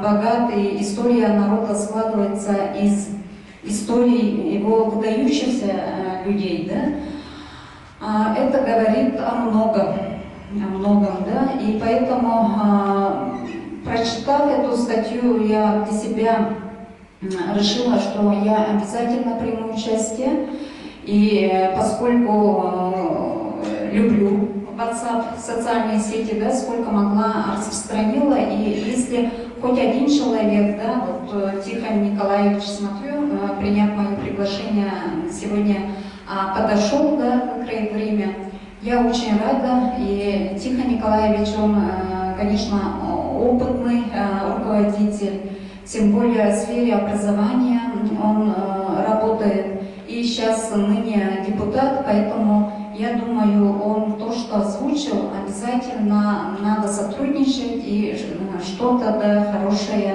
из этой встречи и общения должно получиться. А я сама работаю в прокуратуре уже порядка, ну, скоро 20 лет будет, да, и первое время я лет 7 работала именно в сфере защиты прав детей и несовершеннолетних, и очень много раз посещала коррекционные школы, которые находятся у нас в Якутске. Они, конечно, в плачевном состоянии. И я тогда, когда ходила, да, вот эти коррекционные школы, детские дома, ну, когда общаешься с детьми с ограниченными возможностями здоровья, да, прямо душа разрывается, да. Я даже сегодня сижу на этой встрече, да, вроде бы восхищаешься, гордишься, да, но все равно вот эта история этих людей, она как бы на сердце откликается такой болью, да, и не знаешь от чего, вот слезы наворачиваются, с одной стороны, от гордости, да, люди, которые преодолели такие препятствия, да, такие удары судьбы, и всем чертям назло, сколько, не сколько сами людьми стали, да, а вообще неревностные к своим знаниям, да, и сколько после себя вот воспитали поколения, да, и ярких людей, которые сейчас уже собственное имя знают, да, и поэтому, когда я, конечно, тем более тогда молодая была, я один раз, ну, конечно, по дурости, да, вот задавалась вопросом, вот не дай Бог, да, если Бог вот отберет у меня что-нибудь, да, вот из органов обоняния, да, вот осязания, вот, ну, общения, вот, ну, какой-нибудь орган у меня вот отберут, с чем бы я, ну, можно было бы жить. Ну, мне, например, представить, да, быть слепым, да, вообще мир не видеть, любимого не видеть. Люди есть, которые своего ребенка не видят. И я такая говорю, еще озвучиваю уже, ну, общаюсь как бы с подружками и говорю, вот, в интернате была, там, дети с ограниченными возможностями здоровья. Ну, я, наверное, ну, пусть, лишь бы видеть. Пусть я буду там глухонемой или не говорить, или плохо слушать, да, потом меня подправляли, они говорят, нет, Антонина, если у тебя речи не будет, у тебя автоматически слуха не будет, а если слуха нет, речи нет, у тебя интеллекта не будет. Ну, как бы, и поэтому надо радоваться, что мы живы, здоровы, да, все видим, да, но здоровые люди иногда вот руки опускаем, да, насколько, а вот после WhatsApp общения, я вам некоторые сообщения отправляла, да, люди, насколько они гордятся. Вот эта статья, она, я думаю, очень резонансная, да, и потом я и с адвокатами общаюсь, да, и они удивляются про такого человека, который, будучи слепым, ученым человеком стал, адвокатом, в юридической сфере работал, да, его не знают. Ну, сейчас вот это мероприятие, ну, в 28 году вот, у Охлопкова будет юбилей, я где, возможно, вот юридическое сообщество довела, давайте нормально подготовиться, да, и проводить, потому что сколько мы помним, да, насколько они живы же, потому что когда человек умирает, на этом свете остается его имя, да. Поэтому про каждого из них можно действительно действительно целую историю написать, книгу. Поэтому сегодня вот принимал участие тоже известный журналист, писатель Борис Павлов, да, он тоже заинтересовался, я ему тоже по привычке прокурорской говорю, с издательством, ты же типографией владеешь, надо, говорю, как-то подойти, творческие люди, надо задуматься, может, книгу издать или это, да. И у меня, я сама из Вилюйска, и когда в отца получила тоже уважаемые в Вилюйском районе музыканты, хормейстеры, Васильевы, да, семья Васильевых, сейчас я хотела, вот Марфа Спиридоновна, она пишет, вот эти Владимир Кимек Табиркемге, Юремик Нагадо, человек бархатной колостага дете. Семен Романович математика учутала бирс убияха халбака габелюге келен оскола ошторларда. Билер жоннордун турнана аган санан ахтанылдыбыт, ким ханнеле нере боллар ден санан харачыкты. Олар аттага уяң арыттан ордук, алтуынча сорттугда истебекке сырыттыбытте. Вот это даже говорит о том, что насколько вообще вот люди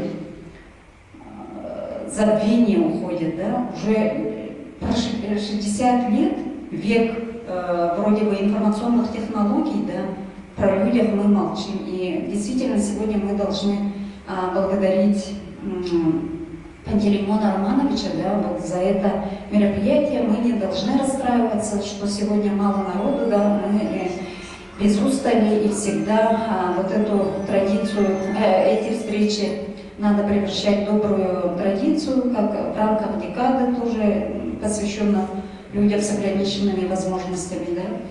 И даже вот с Николаем Ильичем тоже вот сидели рядом, спрашиваю, про таких людей в печатном даже издании очень мало, поэтому каждый из нас после сегодняшней встречи хотелось бы, да, хоть какую-то заметку мы должны, кто как умеет, это довести. Пусть это в WhatsApp будет заметка какая-то. Вот сегодня вы очень хорошо тоже высказались, воспоминания, прямо хочется слушать и слушать, да. Тогда, конечно, оно до населения дойдет и будут знать. Потому что я сегодня тоже педагогическому институту материал, ну вот эти сообщения направляла студентам, да, ну ребенок у меня в педагогическом просто экзамены, да, но вот должны мы тоже достучаться до сердец педагогов, да, которые инклюзивным образованием тоже занимаются, потому что это живой опыт, живой пример, да. Если мы говорим о каком-то патриотическом воспитании, да, действительно, это же патриоты Родины, да, с какими трудностями сталкивались и не унывали, и какой сильный дух у этих людей было, да. Поэтому, конечно, на таких мероприятиях, я считаю, должны принимать участие и представители Министерства образования, вообще педагогического сообщества, да. Надо в будущем, я думаю, на имя министра официально, ну, направлять приглашения студентов, надо сюда привлекать, чтобы они знали. И, возможно, вот таким выездным выступлением можно в педагогическом институте выступить, да, чтобы студентам прийти и как практикум или как-то экскурс в историю довести до них. Поэтому от встречи я получила очень многое и информации, и чисто вот душевного такого, как сказать, всплеска эмоций.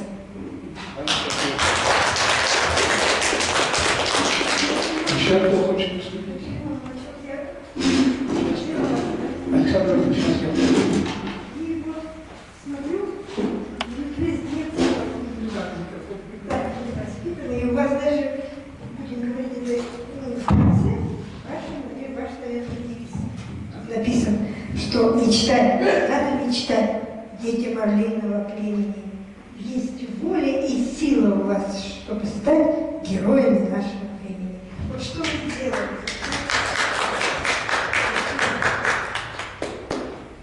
Спасибо. Так, Кто еще желает, товарищи?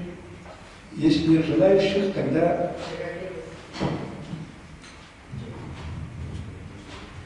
выдающиеся педагоги, интеллигенты, герои сегодняшнего мероприятия – это скромные, трудолюбивые, честные люди, являются для нас ярким и реальным примером для подражания и уверенности в том, что школьники Якутской республиканской школы для слепых и слабовидящих детей могут поступать наравне со своими здоровыми сверстниками в среднеспециальные высшие учебные заведения и по окончании которых успешно трудоустраиваются. Это кумиры, на которых равняются все незрячие школьники Якутии и которыми должна гордиться наша республика. Василий Иванович, уважаемые наши гости, мы вам очень благодарны за ваше присутствие, за вашу поддержку и сотрудничество с нами. И надеемся на дальнейшее плодотворное творческое сотрудничество и творческих вам успехов. Дорогие друзья, сейчас общее фотографирование, а потом все желающие вспомнят и споют под аккомпанемент баяна песни советского периода полувековой давности. всем спасибо.